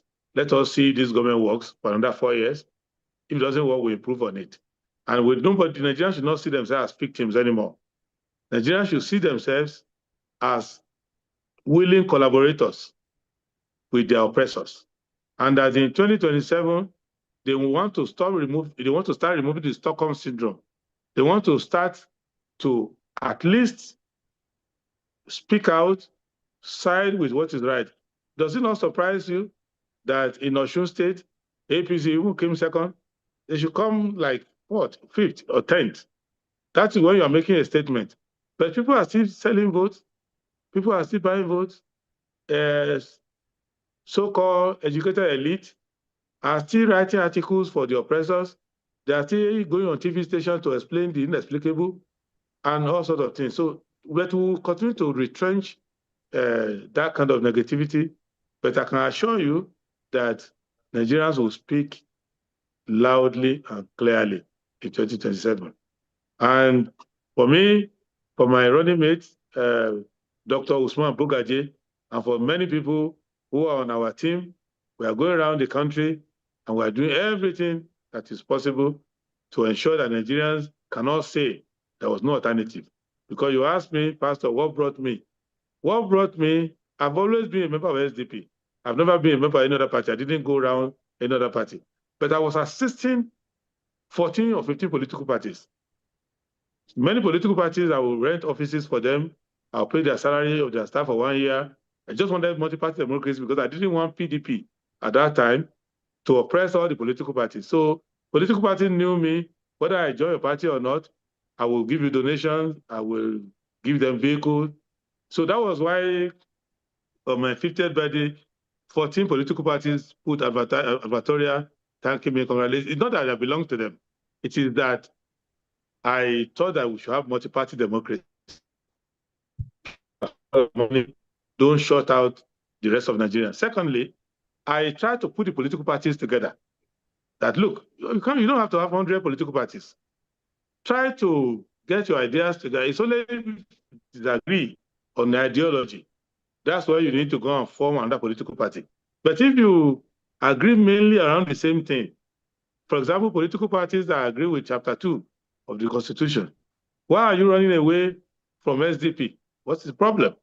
If you believe in Chapter 4 of the Constitution, and you believe that Nigerians need to have rights, why are you not joining AAC with Shogore? And why is AAC of Shogore not joining SDP or SDP joining AAC? Why are we not working together with PRP elements? Some of the most patriotic, sacrificial, and disciplined Nigerians you can find. You find them in PRP. Aminu Kano followers. We meet all across the country, we discuss and say, why is there SDP and there's still PRP? Why can't we come together? Those are the things we're trying to do so that we can give a formidable, disciplined political party. And that's why we're all working together now to see that we give Nigerians a chance. If we were not around, it would be Tinubu and his hired fake consultants that will be contesting. It's because we were around to fight. You must have seen, Pastor, when they brought the police to come and invade our office and chase all of us away on May 6, 1996, just 3 days to our convention. We still went and did the convention. 26 Nigerians were taken to the hospital. Some received blood transfusion on the day we were doing our national convention in Bauchi. You can go and get the report from the DSS and the police. But we persisted. And after denying us all the venues in Abuja, after chasing us out of Nasarawa, where our party is very popular, we had to go to Bauchi. And that Bauchi, we kept it as a secret and went to Bauchi and did it. So this is the fight that we're fighting for Nigeria. And I believe in 2027, the National Assembly should be empty. Fresh people should come there. And a new president, prayerfully, that will be me and the SDP. And then we have better governors across the country. You will see how the country will transform in 3 years. You will think it's a different country entirely. Thank you very much, Sonny. And Jumoke, over to you, please. Thank you very much, Pastor, and thank you very much, Prince Adewole Adebayo. You know, in Nigeria, if elections are won on the power of persuasion and ideas, I think most of the people on this platform will easily give the election to you. You have never shied away from presenting your ideas and what you think, how Nigeria should go. And they are very sound, by the way. So we really commend you for your push. I pray that a lot more younger people are recruited to join this march. We have quite a few hands. What I will ask of everybody is, please, because it's already after 6, keep your questions to 1. Questions should not have 2 legs. Don't say that is the first part. Just ask one simple, straightforward question. And I will also ask Prince Adewale to also try and, just keep your responses short and sharp. so that we can get around to as many people as want to engage with you. Okay, so I would start with Alison Kim Thomas, and then we'll go to Jeff Ebodage, and then the Zoom user, and then we'll take Boniface Chizia. Those four first, and then you respond, and then we'll go on to the next set. So Alison Kim, go ahead. I have 1 minute on the timer as well. So. Okay, Yes. thank you very much. Talking about healing the country, Nigeria is standing on 3 legs, according to the late Pa Adebayo, if I get the name right. My thinking is that shouldn't we, as part of the healing, to allow the Igbos lead the country? If memory serves me right, since 1999, we had 2 Hausa Fulani, Buhari, Yaradua, 2 Yorubas, Obasanjo, and the current president, right? The Igbos have not even occupied the VP. Yeah, shouldn't we rally around an incredible Igbo person, or the SDP choose an Igbo person as their candidate and sell these your great ideas to that person, so that we have the healing will absolutely take place? And you said 90 million voters. Everybody's afraid. You just give us the numbers in Oshun. So we must find a way, in my opinion, to create a safe environment, do the rotation, select our leaders in a very peaceful way. Because if we go this route that we're going, okay, my time is up, I believe. All right, great. Thanks very much for keeping to time. Jeff Ebodage, thanks very much. I'm sure Adewale have taken note of that. Jeff, go ahead. Yeah. All right. Good evening, and I'm happy to be in this platform with you, Prince Adebayo. If you become the president of Nigeria today, what are you going to do better to save us from the hands of this political banditry? Because I understand you are not going to import people from overseas, the Americans and the UK, to come and work with you. It's the same political terrorists here. They will run to you. So what are you going to do better? Thank you. Thank you very much for keeping it short and brief. Zoom user, please identify yourself and then ask your question. Allow Zoom user to unmute. We've asked them to unmute. Go ahead, sir. My name is Abiodun Majokodumi from the United Kingdom. All right, so my question goes thus, sir. As a candidate running for the presidency, now most of the fears we youths are having is that our lives are no more safe when it comes to election, and people, the candidates using youth as a political thugs, and again promising them a lot of things, that there will be a place for them in the government. There will be a place for them in the government. I could remember then Tinubu was shouting, yes, he's going to bring all the youth together. The youths are going to have their places in the government, and all sorts of things. After which 4 years gone, you only see maybe 1 or 2 of them in the government. And the life of the youth now, if you look at Nigeria should have been, better than this. Sorry, I'm calling from the United Kingdom. Even when I travel home and I see our things, is this what our government promised us? So if we are having a new government, what plan do you have for the youth, sir? Thank you. Thank you very much. Let's take the final one, Boniface Chizia, and then he can take all those 4 together. 1 minute, doctor. Allow him to unmute now. Okay, thank you very much. Difficulty of muting, yes. I think the Prince has spoken well. But what I seem to be, I think the importance of INEC in the elections, as we all know, is so important as the umpire, like saying the obvious. And we seem to be celebrating what has happened in Osun State. And in fact, even the chairman of INEC is on record to have said that election 2027 is going to be free and fair. But I have my doubts. I think that probably we sold a dummy, and maybe the citizens would insist that the votes will count, and so on and so forth. But I want to share his views. What does he think? I think that this INEC will still be subject to manipulation. So, and then we have elections again, results being announced by the middle of the night, and so on and so forth. Of course, that will happen. And then we might have some uproar, some crisis in the land. Because I think people are so determined this time around, but I think that I have my concerns about the INEC. So I just want to have his views on that. Thank you very much. What do you think about INEC?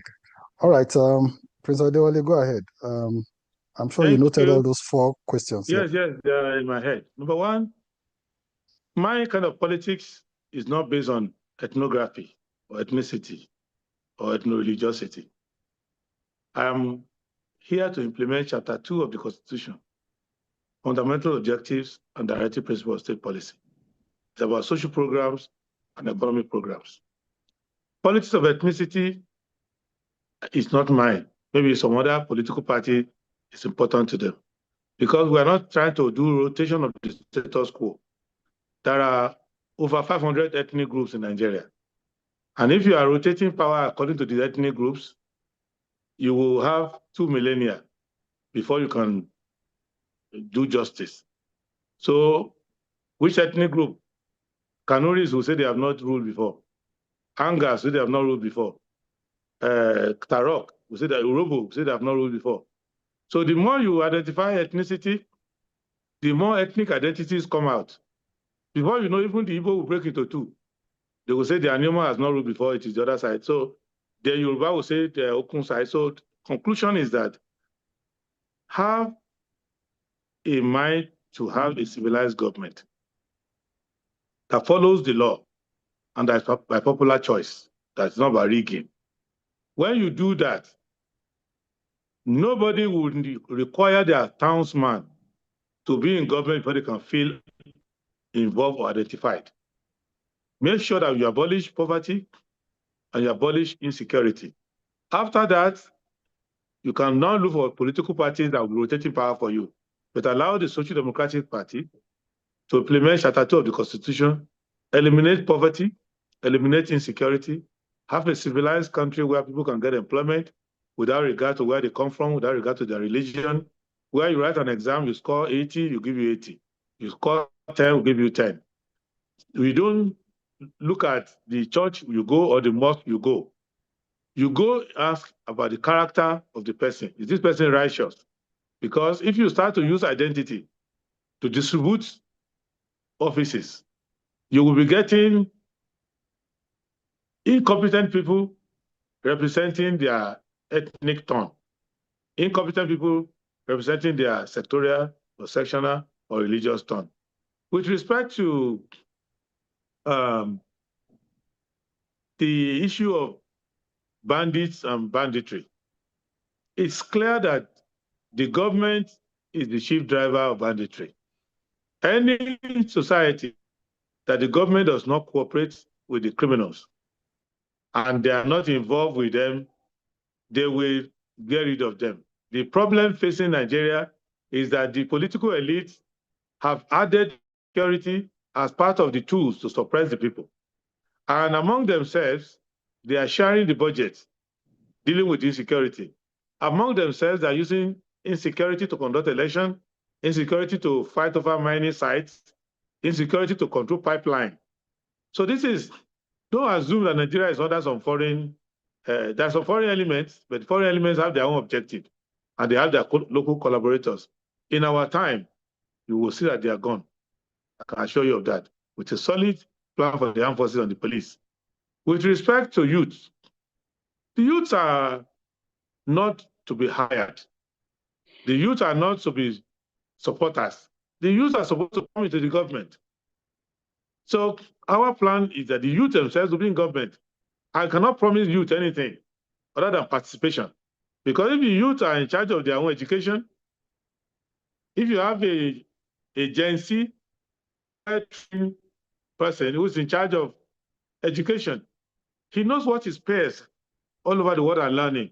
If you go and get an ex-governor who has not studied anything in the last 40 years, but because he supports his politics, make him Minister of Education, or you send someone to Ministry of Education to go and raise funds, you put all your children or children of your friends in JAM, WAEC, and give them revenue targets. Yeah, it's not about educational content.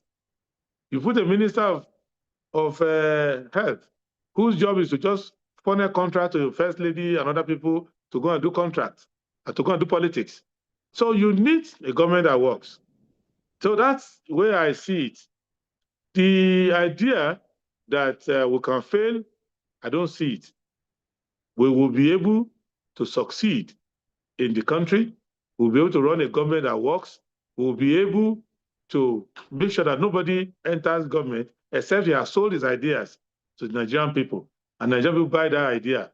And they can now forward and push towards it. So no religion, no ethnicity, no identity.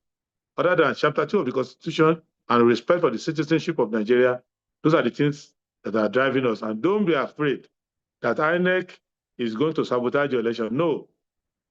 INEC operates under the law. And despite the sabotage that the National Assembly colluded with President Tinubu to do with the 2026 Appropriation Electoral Act, we have gone to court to challenge many. I have 2 cases in the Supreme Court now on INEC manipulation of election timetable. We can hold INEC to account. And we can do the best we can in our communities to make sure people show up. And many of the people you find running commentaries in Nigeria, some, I'm sorry to say, don't even have voters card.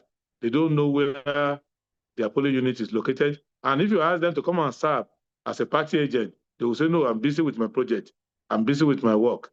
So how are you going to have free, fair, and credible elections if you, who are credible, don't want to use your energy and talent to ensure that happens?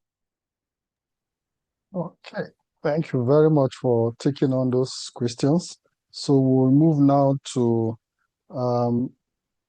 Auntie Yemisi Ransom Kuti, Akintayo Akindeko, and Honorable Oriadeku Olawale, and then Shehu Ibrahim. We'll take those 4. And please keep it brief and let's go straight to the point so that we can take more. We have about 10 more hands up. I hope we'll be able to get around, but if we can't, we truly apologize. We'll force a hard stop somewhere along the line. Yemisi Ransom Kuti, Auntie, go ahead, ma. Thank you so much, Pastor Sonny. Always a delight to listen to Prince Adebayo, as always. And I loved the historical and erudite elements that he brings into the conversation. My question is the issue of the inability of the average citizens to understand the governance process and his own solutions around that. My daughter, who's a professor at Oxford University, has just released a book on African political philosophy, freedom, and the legitimacy of law. Discussions about the fact that we're operating legal systems, governance systems that are foreign to us. And you alluded to that in your conversation with us today. Now, beyond elections, Prince, ALG has formed a coalition on participatory governance, which is aiming to encourage engagement at community and local government levels, to strengthen that participation, voice, and ownership of governance at those levels by the citizens. How would you make it a sustainable process beyond just election, so that by the time we have election, we already have citizens who are, capable, engaged, informed, who can make those choices that you're talking about. Thank you once again for your presentation today, and thank you, Pastor Sonny.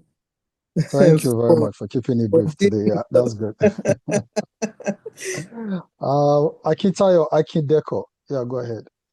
Allow Akintayo Akindeko to unmute. Yeah, we got it. Good evening, everybody. Prince Ekusheo, for the record, I'm Chief Akindeko, and I'm speaking to you. Sir. Yes, I'm speaking to you from next door in Idori, local government. We admire you, we love you, we know you are doing a great job, and we wish you all the luck. But I must ask you, Prince, in this era where we know how many millions it takes to run for elections at the national level, and we all suspect that much of the funding comes from odd sources, which I'm sure you'll never get involved in. And having been in politics myself until I retired a few years ago for a long time, the key to success is having a structure that will put polling agents at the polling booth on election day so they can harvest your votes. My network tells me that SDP does not seem to have a national network that can deliver the presidency to its presidential candidate. And my question is that somebody with your talent, with your experience, with your passion, why don't you lower your ambition for lower hanging fruit, like the governor of Ondo State, and I'm not insulting your intellect, sir, or even local government chairman, in these days when the president is making it possible for local governments to get their allocations directly without the governor stealing it. That would need somebody at the grassroots who has the capacity to face down the governor. And I believe that many of us, if I was 20 years younger, that's where I would go. And as I said, I wish you all the luck, but why try and lose? Because you don't have the stealing capacity to raise the funds for a national election. Again, thank you very much for letting me speak, and God bless this platform. Thank you. All right. Thank you very much, sir. Great. I'm sure Prince Adebayo is noting. Honorable Oriadeku Olawale. Oriadetu Olawale. I'm sorry, sir. Oriadetu Olawale. Okay. Good evening, everybody. It's quite refreshing listening to the Prince. It hurts me when I see brilliant and refreshing ideas, and we don't really have what is termed in Nigeria today as a structure to match this. What can we call what they've turned the country to, like a motor park politics that we have now. My question is, how prepared is Prince and the party SDP? Because we are looking at him. What about those members of the party that are going to represent us at the National Assembly? Because you can't do it alone. We should be hearing from other members of party, notable members of party who we can trust to say, eventually, by God's grace, if you get there, they are going to support you and turn around this country. A lot of us, we sound like minority when we speak in some, forum. And we sound like we are not like Nigerians. If we don't have people who are talking for the party, how popular are we going to be going forward in preparing for the election? Thank you. Thank you very much. We'll take the last hand, Shehu Ibrahim. We'll take the last person to speak on this segment. Shehu Ibrahim, you can go ahead, unmute, ask your question.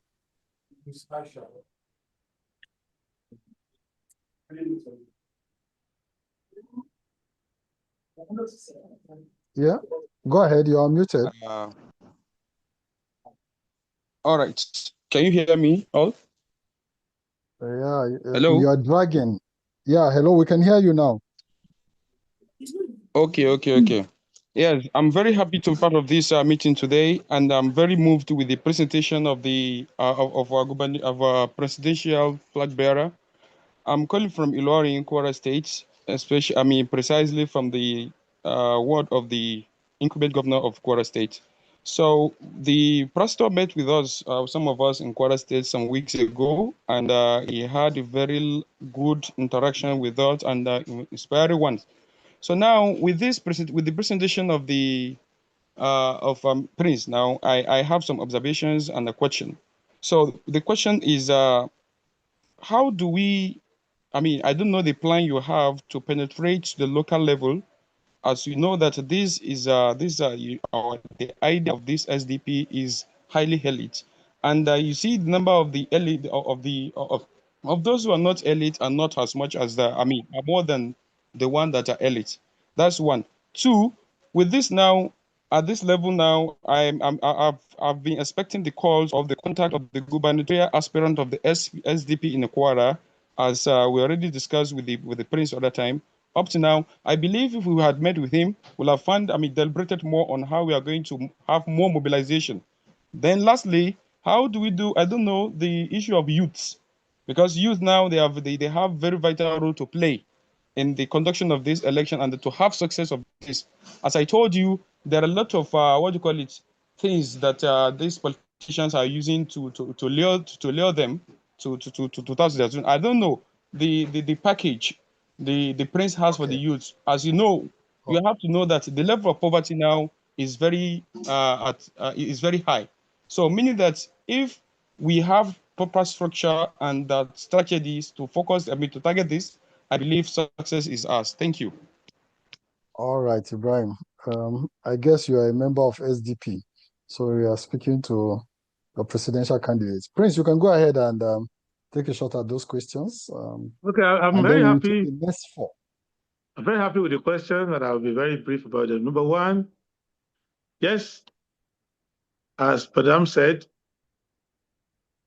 young people have ideas, and many are highly educated, but they may find the system we run to be a little unclear because there is no philosopher king that's explaining what we are doing. The governor of a state, when you listen to him, you know that he has no concept of the state. So young people don't know, how can I engage? How can I help? If we don't have a president now, for example, who can explain the country. So in our time, we'll give all of that leadership, intellectual and philosophical leadership. And young people like your daughter will be able to guide others on how to engage. Because the role of the youth is not just to vote, it's to run the country. You need the energy of the youth to run agriculture. You need the energy of the youth to run the law enforcement and armed forces. The average age in the armed forces is the age of the youth. You need them in the industries and welfare, workfare, and you need them everywhere. So we're going to deal with that. With respect to Shivakin Deko, there are three parts, and I will deal with them squarely, one by one. Wealth is not exclusive to the criminals and thieves alone. In Ondo State, for a very, very long time that nobody can remember now, I have been the highest taxpayer in the state. With all the criminals, thieves, people looting government, all sorts of things, federal government, state government, looting everywhere, I am still the highest taxpayer every year, including this year.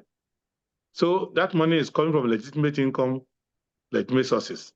So we are not totally, we're not inferior. Many of these people who are hiding their money, stealing, if we were to declare assets, they don't come anywhere near us. But politics is not about personal money. Politics is about the collective effort.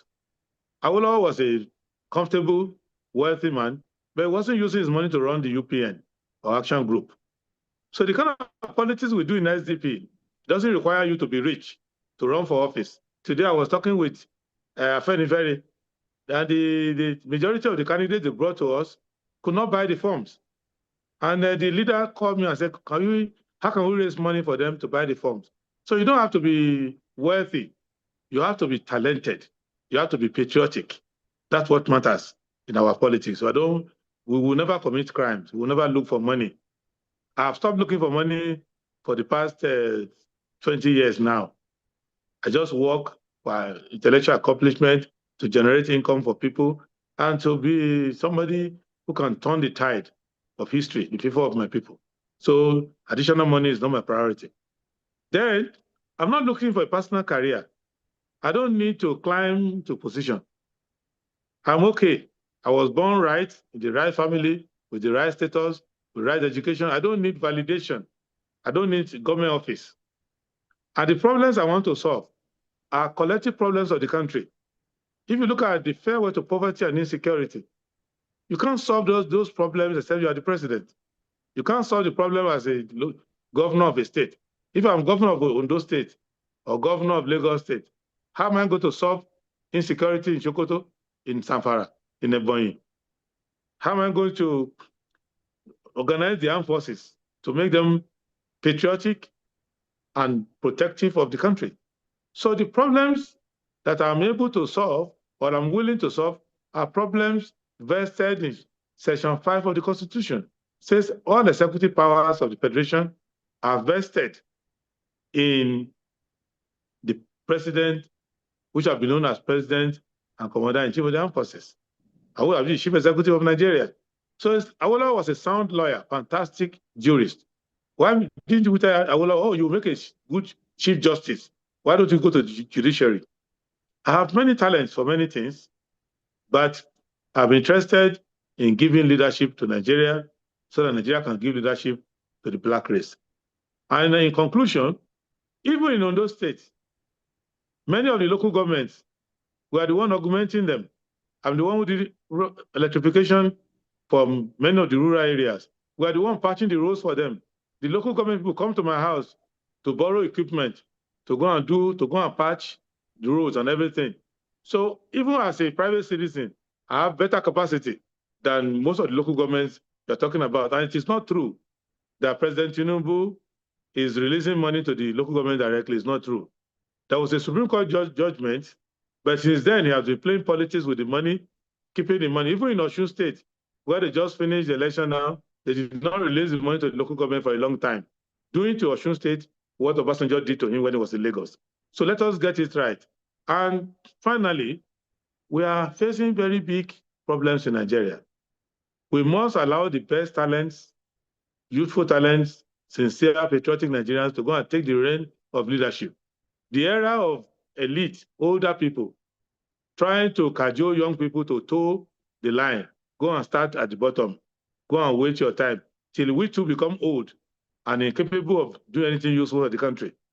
Chief Akindeko, I know Chief Akindeko very well. He's a great patriot and it's a highly visionary leader. But they cheated him. He's now 20 years too old to be useful as in the capacity he wants.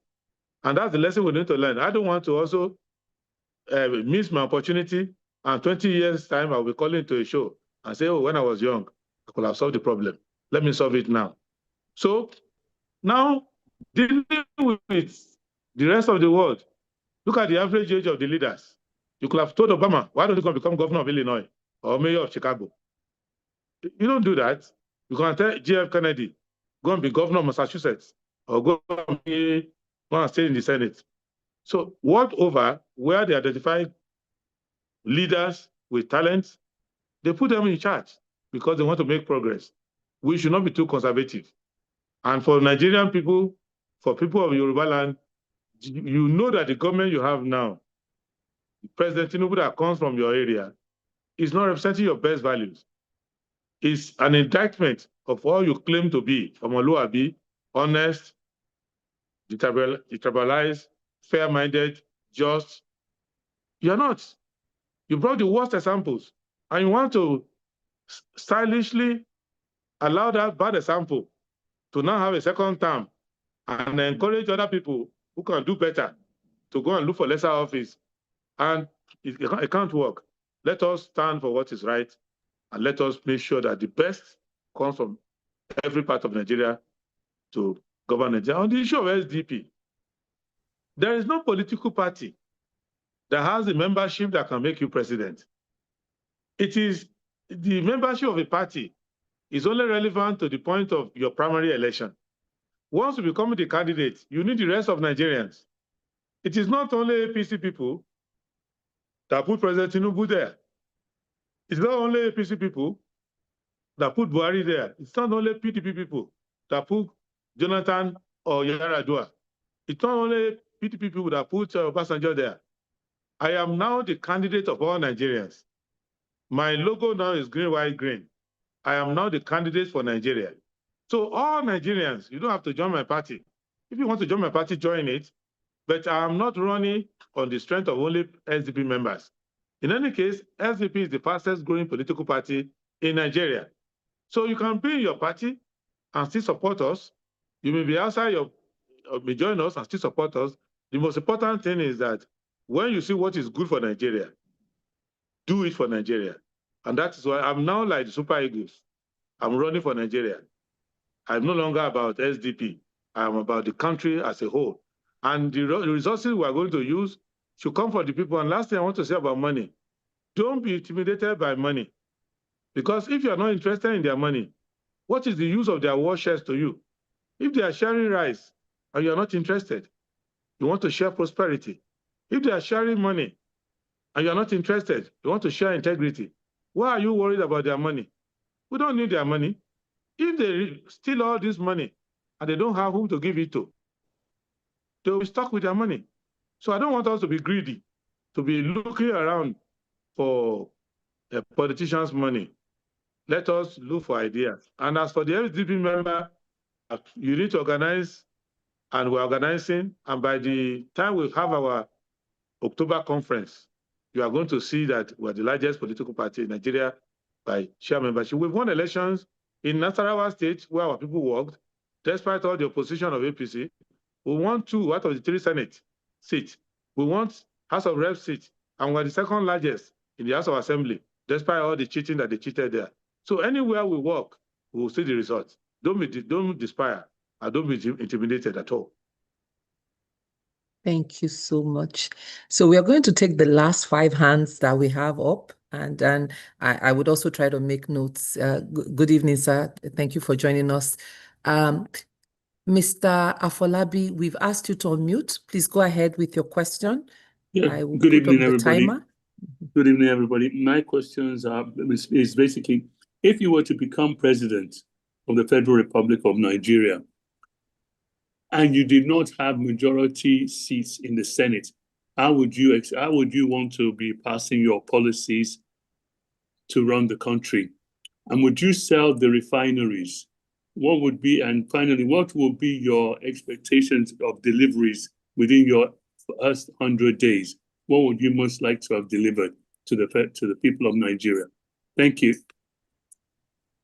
Thank you so much. Mr. Samuel Dada, please go ahead. Thank you. Thank you, Prince, for your eloquent discussion as always. You said we need to follow the PRP element of Aminu Kano. And I remember that Shore went to Balarabe Musa, is now late. And Balarabe Musa is one of the governors that won the election in 1979 under the PRP when Aminu Kano ran for the president. So how do you want to collapse your SDP and some other party to run under the PRP element? Or maybe I'm making a mistake.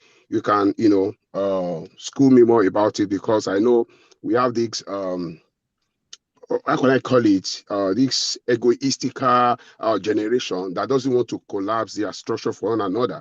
Because I remember the likes of Awolowo, even though they have some people they went against him, they still came together in their own generation to do what they did for Nigeria. And after Awolowo, the likes of Pa Ajasin and Bola Ige and the rest, they still came on board. And after they left with this man we have as president now, Bola Ahmed Tinubu. What do they have? They have Bola Ahmed Tinubu as the godfather of all. But in the days of Pa Ajasin, Abraham Adesoya and the rest, they are working together for the betterment of Yoruba land. But this present man, as you said, Bola Ahmed Tinubu is not working for Yoruba. So we have a problem here. So how do we, because my own concern, whenever I speak with Shore, I ask about you, say you're a good person, you're a good guy, that you guys are working together. Recently, I called Aisha Yusufu. Please round up, please. So I don't Please know round how up. we want to go about all this PRP. Thank you. If I'm over time in my discussion, thank you so much. Thank you. Yes. Professor Grange, please go ahead, ma. We have a timer. We've asked you to unmute. Yes, thank you, Jumoke. I have unmuted. Now, thank you very much, Prince, for a very refreshing presentation of what you want to do for Nigeria. There's no doubt that you are one of our biggest patriots. Let me start by, I don't have much time, so I have 3 questions. First, I admire your capacity, your sagacity, and your plans. So the next thing, of course, is to find out how you are going to bring them to fruition within the present state of the country, and particularly with our present constitution. Why do I refer to the constitution?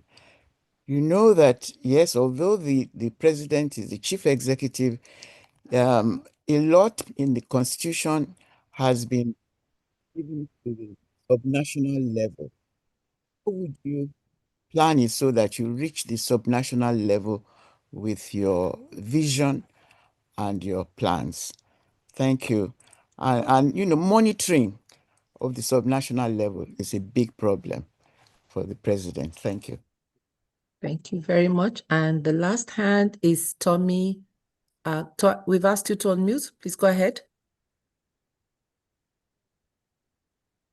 Tommy, please go ahead. Tommy Ejembi, please go ahead with your question. We've asked you to unmute.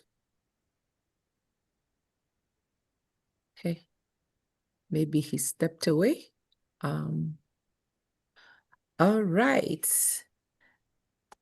Go ahead, sir, and take those. I had a question of my own, but it's probably going to take an hour. So maybe another time when you're here, we can ask about your manifesto and your plan to eradicate poverty. So if you could take all those questions, and if would really appreciate that. Thank you. My hand was off. Whose hand was? Who's that?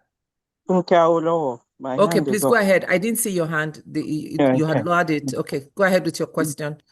All right, good evening. Thank you for that history. I love history, so I really flowed with you. Another thing that is happening in America, yes, they have their own system, they have evolved, but the veto powers, which is what we have adopted here, is something that needs to be checked. Why am I talking about involvement? Nigeria had a government system. We had our own system before they came from UK to intervene. Is it possible? Because I've not heard any, even the party in government, try to go back. Oba Aderemi was governor and he was also Oba at the same time. Is it possible? Because I think that is what is failing us. Democracy has failed us.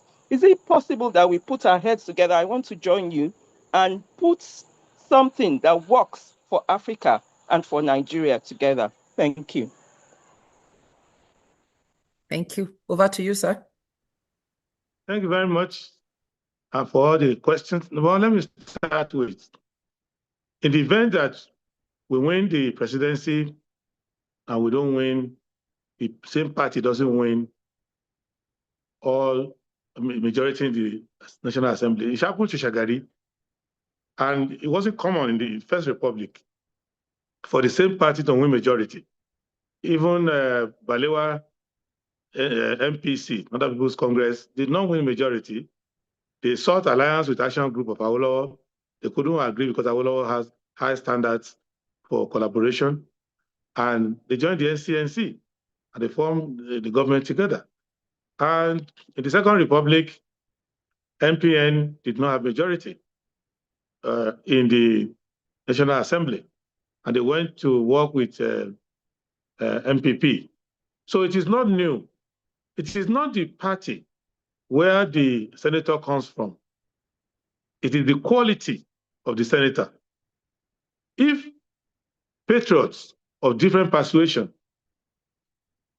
emerge in National Assembly in different political parties, they will be united by the governing principle. So you will see that Jonathan Odebiyi was very close to Shagari, even though he was the leader of the UPN. And because Shagari needed to negotiate with Jonathan Odebiyi, he would make sure that his appropriation was better. If you look at the case of Adesanya versus president, it was when Shagari came out and was trying to muzzle his appropriation act, and the European leader disagreed and he went to court. So it will only be for a robust National Assembly, different from the one you have now, where the Senate president is like a houseboy to the president.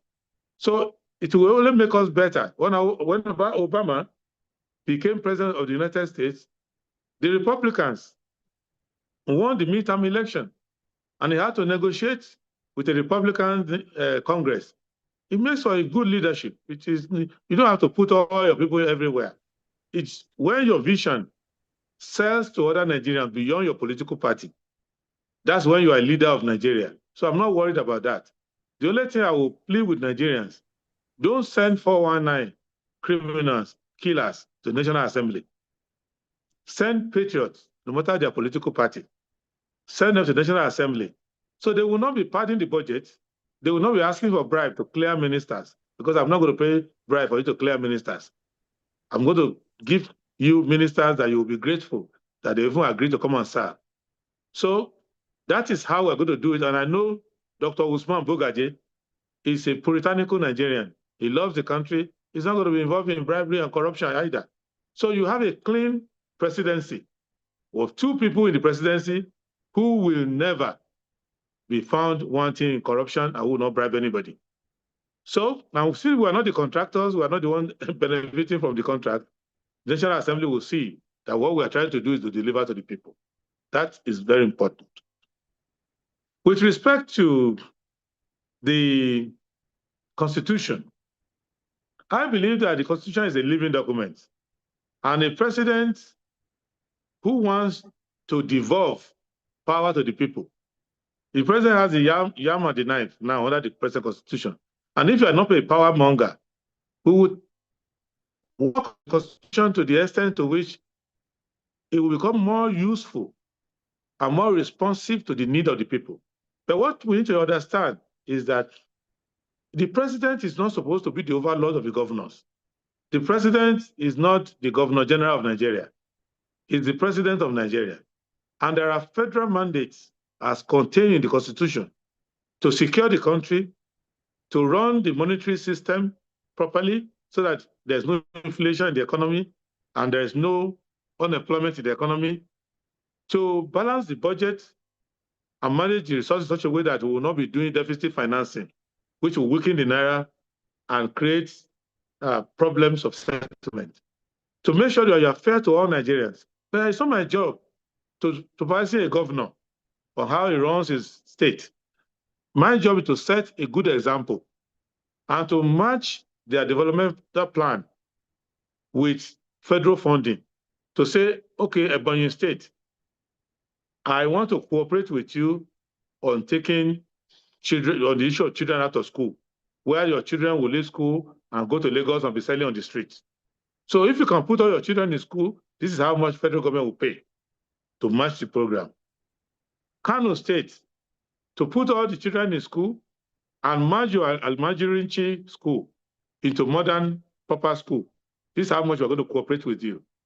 On hygiene in Lagos State, on Oyo State, how to keep the streets clean, how to change all those roofs that are brown over all those houses. Then the funding of the federal government will cooperate. So it is my relationship with the governors. It's not how to lure them into my party. It is how to have common programs with them so that even though we have different lists, legislative lists, all of us combined together can actually work in synergy. The same way Shagari and Jakande work together to approve the loans for Shagari to do for Jakande to do the metro line in Lagos. So metro line project was under Lagos, but financing and foreign loan was under the federal government. And so Awolowo and so Shagari and Jakande worked together within 4 years, and the project was approved until Buhari came and canceled it under the military. So you can work together. Aparaku was able to educate. You needed to know how Benue was. When the Benue was created out of Benue Plateau, the least developed part was Benue. And Aparaku became governor, and Benue now is producing professors, senior advocates, judges. It's because of the education that Aparaku gave. And many of the textbook, everything being done, machinery was being imported into Nigeria, and Shagari cooperated. So we can work together. It's not, Nigerians are the same. There's no federal Nigerian or state Nigerian, they're all Nigerians. It's just that there's division of labor among the tiers of government and among the branches of government. All of us are serving Nigerian people, so I won't worry about somebody being in my party or not being in my party at all. I will show leadership. They will even remember. Since I didn't rig myself into the power, and I'm not forcing you, I'm not intimidating you, I'm only cooperating with you. And if you, as a state governor, employs 10 people in your state, I, as president, my federal government will employ 25 people. You'll be competing with me because many of the people making progress in your state will be thanking me, not thanking you. So you also want to do something. And all this issue of federal roads, I will eliminate it. There should be no federal road. Any roads that is the state belongs to the state. What we just do together is to make sure that we create a fund where federal government will contribute, the state will contribute, and we build the roads so that we can have we'll have federal roads, state roads. We create. Look at America, the Eisenhower highways. They are in the states. They are controlled by state troopers. But the federal government made a plan. When Eisenhower came back from the Second World War, he realized America was just a bush, no highways anywhere. So he decided to create highway system and got the state to contribute to it. And they were taking money from you buying gasoline from the filling station, and they use that money to create the highway road, and that can be done here. With respect to the issue that I raised concerning federalism, I think we take care of that. The important thing is that our constitution can be amended by our people working together, realizing that there's no Nigerian that is inferior to the other. Now, with regards to how to take this message across the country, the most important thing we need to realize is that the young people of Nigeria are the owners of the government. There is no education I want to give now that Professor Grange is going to get benefit from. Maybe even her children are already, they don't need it. The only grandchildren and great-grandchildren. So it's important, therefore, that in our conceptualization of the 2027 election, we should not look at whether the thing favors us personally now or favors, because there's an intergenerational justice issue in Nigeria. What we need to know is that we are developing Nigerians for the future, and that our politics should be progressive and should look in terms of the challenges facing us. I am now president of Nigeria when our population is itching towards 200 million. But my governance plan, my manifesto, is planning for Nigerians when we become the third largest country after China and India, where our population is 250 million. That is the framework you find in that book, Farewell to Poverty. That's the governance document of the SDP. So please, let us realize that Adewole Adebayo is not about the present. And that brings out the question of whether we're going to sell refineries. You cannot sell refineries. I was against President Obasanjo, and we still debate it when we meet from time to time. I don't believe that you should sell government property to anybody. What I believe is that you should liberalize the sector, open the sector, so that anybody who wants to set up a refinery can set up his own refinery. But don't sell government refineries to people. Liberalize education, so that if you want to set up university, you can set it up. But don't sell University of Lagos to private hand. Don't sell Nigeria Airways to private hand. Liberalize airways so that anybody, government, individual want to set up an airline can set up an airline. I do not believe in privatization of anything. I believe in liberalization of the sector, so that if I have a state enterprise and is struggling competing with a private enterprise, if the private enterprise is better, so be it. People will better served. That's what our government will do. That one they did, they just sold the patrimony of Nigerians. There's no reason for you to sell Nikon Hilton to an individual. There are enough lands for any private person who knows how to run hotels to go and get another brand of his own. You can have up to 5 Hiltons in one city. So that policy was not good, and most of the enterprises they sold are dead. Why do you need to sell NEPA or create discos? No. Everybody who wants to set up his power company should be able to set up his power company and have his own catchment area to sell the power.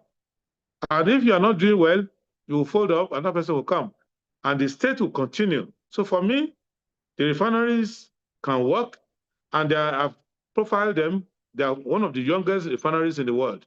The refinery in Louisiana is over 100 years old. The one in Pennsylvania is even about 90-something years old. So I don't see it, and they're still working, because the refinery is modular. If the catalytic cracking unit is not working, you remove it to put another one. If you have piping issue, you change it. It's a 19th century technology. It is not rocket science. So all these things can work, but the idea is that the government wants it to work. What is happening in Nigeria so far is that the elite are doing what Aminu Kano said we should not do, to merge the political elite with the business elite and with the civil servant, all conspire together and now create a market in Nigeria where they're exploiting people. With respect to parties coming together, progressive political parties, socially conscious political parties, we are working together. It's not as if all of us are going to become one political party in one day. It is just that we collaborate, we work with one another, and we see that we don't necessarily compete and waste resources. If you have a good candidate for AAC in a place, and that's very good, we can cooperate. We know that if he comes in, it's good for us. If PRP is very strong in Kano, why do I have to go and compete with them in Kano? We work like that, and we can form a kind of alliance where we meet at National Assembly. It won't be a conspiracy against the people. It will be a progressive alliance for the people. And if the alliance works over time, then you can continue to work in the same platform. But it's very important that Nigerians realize that it's not about ambition. It's about trying to fine-tune our ideology, because the greatest problem facing opposition political party now is that we're not winning elections. That's not the big problem. The big problem is when we start winning elections and we start behaving like these bad political parties, that will be the shame. So that's why we are careful in selecting people. We just don't select somebody because you can win elections. We try our best to select people who, it may be hard for them to win, but once they win, service will be delivered to the people, and we will never go back to the past. We'll start to move forward. That's the whole organizing philosophy of what we are doing.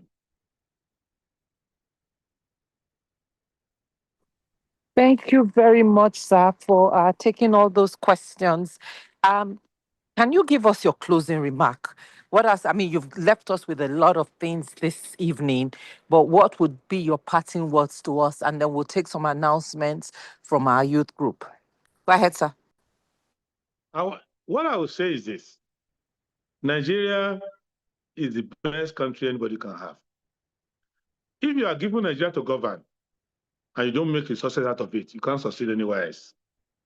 If you come out of Nigeria and you cannot make a success out of your life, then you have failed your own destiny, because this country has all the natural resources, the best geographical location you can get, the best neighbors we can have, that they don't hate us, they're not trying to kill us.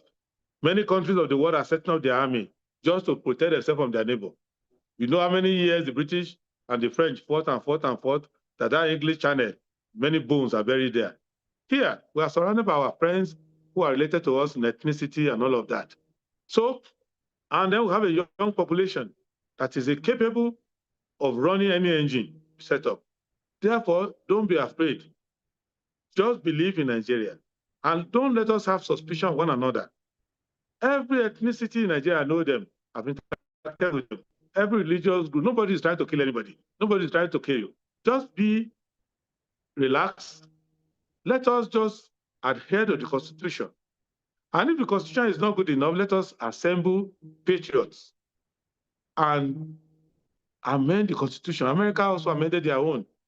And they moved their capital from New York to Philadelphia, Philadelphia to Washington, D.C. Even Washington, D.C. now, they are still debating it. So a country is a living being. Don't give up on your country. Be nice to your neighbors. Discuss good ideas and put people in public office. There's no public office that is too small for a citizen to do good. And there's no public office that is too big that you cannot find one of your citizens that has the best talent to go and run. The conclusion of it is that go out, select your political party. I recommend SDP to you, but there are others you can also consider. But make sure that what impels you towards politics is not personal gain. It's not ethnic gain. It's not religious gain. It is a search for leaders. If you identify them in your community, even if they're not interested in politics, go and talk to them. Say, you have good quality of leadership. Come and lead us. Identify. Give your money to people who don't have money, but who have talent to run for office. Don't expect anything in return. Give Nigeria a chance. We will reap the benefits. And not only us, we, whether we like it or not, whether we merit it or not, happen to be the best hopes of the black race. And if you don't know what the black people are facing in the world, wait until you raise children and they are going all over the world in their black skin, showing exploits, and you see how the world is not fair to them. The world is doubting them. When I started practicing law in America, going to court, the person I'm going to court to defend will walk through the machine. The police will stop me, thinking I am the client. the white man is my, that one say, no, that's my attorney, that's my attorney. And then people used to compliment me when I started winning cases, doing things. And the compliment became like an insult because they didn't expect a black man to be able to accomplish that. But after some time, there's a gentleman called Jackson Mommy, who is an advisor at New York Bar, where he will be tutoring people. And one day, he saw how we perform, and I saw in one of the advertorials, somebody called him and said, they were born outside America, they want to become a lawyer. And he was giving a speech, he said, look, if you are from Nigeria, you don't ask me a question about whether you can do well in America. You will do very well. You can do well at the New York Bar. And I felt encouraged. At the same time, at the California Bar, and other places where I practice, in Singapore, all over the world, in Australia, the entire bar, if you go and study some cases that has my name on it, they're very proud. So you need a black man to say, if all fails, I'll go to Nigeria. That is the kind of country we need to build now. And God will make it happen. And I thank you for your attention. Thank you so very much, sir. Do appreciate your time here. Those are great parting words, and you've inspired us to continue to believe in Nigeria. I want to bring Pastor Itwa up to close. Sir, do you want to close now? Or before you close, can we just have a couple of announcements about the Nigeria Leadership Institute? You know, you've spoken a lot about taking this message to the grassroots. And we've now asked our youths to do that. We had a group of youths from the Youth Leadership Governance Development Program that went through like a 4-month program on leadership, what we should be looking for in the people that lead the country. What are some of the attributes and qualifications that they must have? So, Saeed, I'm going to ask you to please introduce, just take a minute or two to introduce the TNLI, and then I'll have Peter from LGDP program speak about some of the things they're working on. Saeed, please go ahead. We've asked you to unmute. Just a minute to give a brief overview. All right. Thank you very much. Good afternoon, everyone. And Sahir Adewole is the name. The Nigerian Leadership Initiative actually is an action program that was decided on and is being activated based of contributions from coalition members like this. The goal is to ensure we move from conversations into practical implementation. And to do that, the idea is to mobilize grassroots engagement by educating Nigerian citizens and provoking the thoughts of what kind of leadership should we all beckon for? What kind of leadership should we all continue to push for, and not just only say it, but also actually have an understanding of what characteristics and what expectations should come out of this leaders. And this is exactly why it was important to ensure that the individuals who will be taking this message to the grassroots, individuals that have also gone through the leadership development program, a flagship of the ALG, which a colleague of mine would definitely speak on some more right now.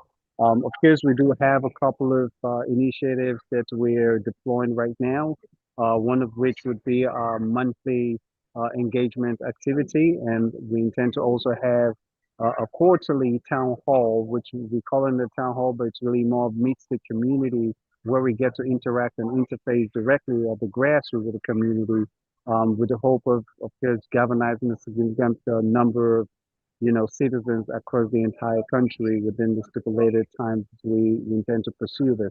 So if you will be glad to, share more of this much later, but this is just a quick brief of this initiative. Thank you. Thank you. Peter, can you just quickly run over some of the programs you guys are working on? And so before we bring Pastor Itwa up to close. Peter? Thank you very much, Ma, and good evening, everyone. Peter, one of the graduates of the Youth Leadership and Governance Development Program of the ALG. We working together with the Nigerian Leadership Initiative. We're coming up with a couple of initiatives to take the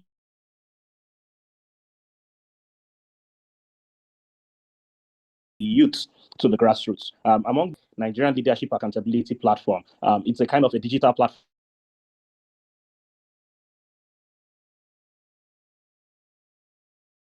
we're trying to develop as well. From all boils down to holding leadership accountable, and one of these is the NLAP. It's an accountability platform where we're trying to develop. It's an app where every citizen becomes a mobile detector for leadership, where you can easily report, score your leaders possibly on the platform, based on their performance, their leadership skill, their rating, how they spend budgets, or what their projects are doing. Is just so that you can have a kind of a leadership or a citizen-driven kind of governance, where we institute what we call the office of the Nigerian citizen. So that is one of the projects, and we are already working with the youths on the platform. We have onboarded a number of them already, and with the support of everyone here, we develop this platform, hand this over to these youth leaders, and then we can deploy them to the field, to every local government, every state, every ward within Nigeria, where they can practice and then make this accountability mechanism be live. Thank you. Thank you very much.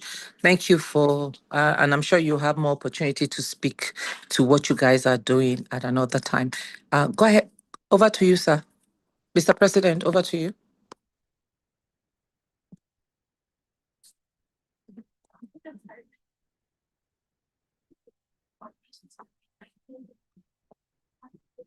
Over to you, Mr. President. Pastor Itwa. Okay. Just give him a minute. It will come Okay. up. All right. Thank you. I think the thing wasn't on muting. I didn't notice the whatever.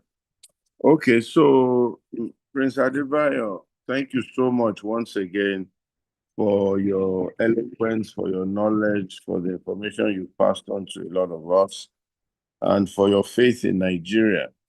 Well, I think it's going to need a lot of work to get this country back, because the level of ignorance is so deep that to get everybody on the same page, to get them thinking right, is going to involve a lot of work. But I want to thank you very much, and I want to wish you the best, and of course your party the best in the forthcoming elections, and wish Nigeria the best, and hope that we can find a way of truly sorting out this, our great Nigeria.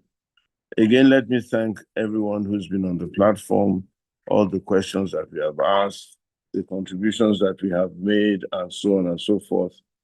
I am really glad about that. I'm glad about all that we have done. And I'm happy that we're making progress, and all the new initiatives that we are doing with the ALG. I want to thank everyone very much, the back office. I want to thank Pastor Sonny and of course Jumoke, Faye and Olu Victor for everything. God bless you all.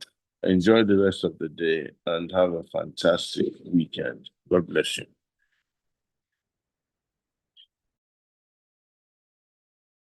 Thank you. I believe, so those of you that join us for the after party, you're welcome. I think we can continue the conversation on the leadership Nigeria needs at the after party. So please feel free to join us. Faye,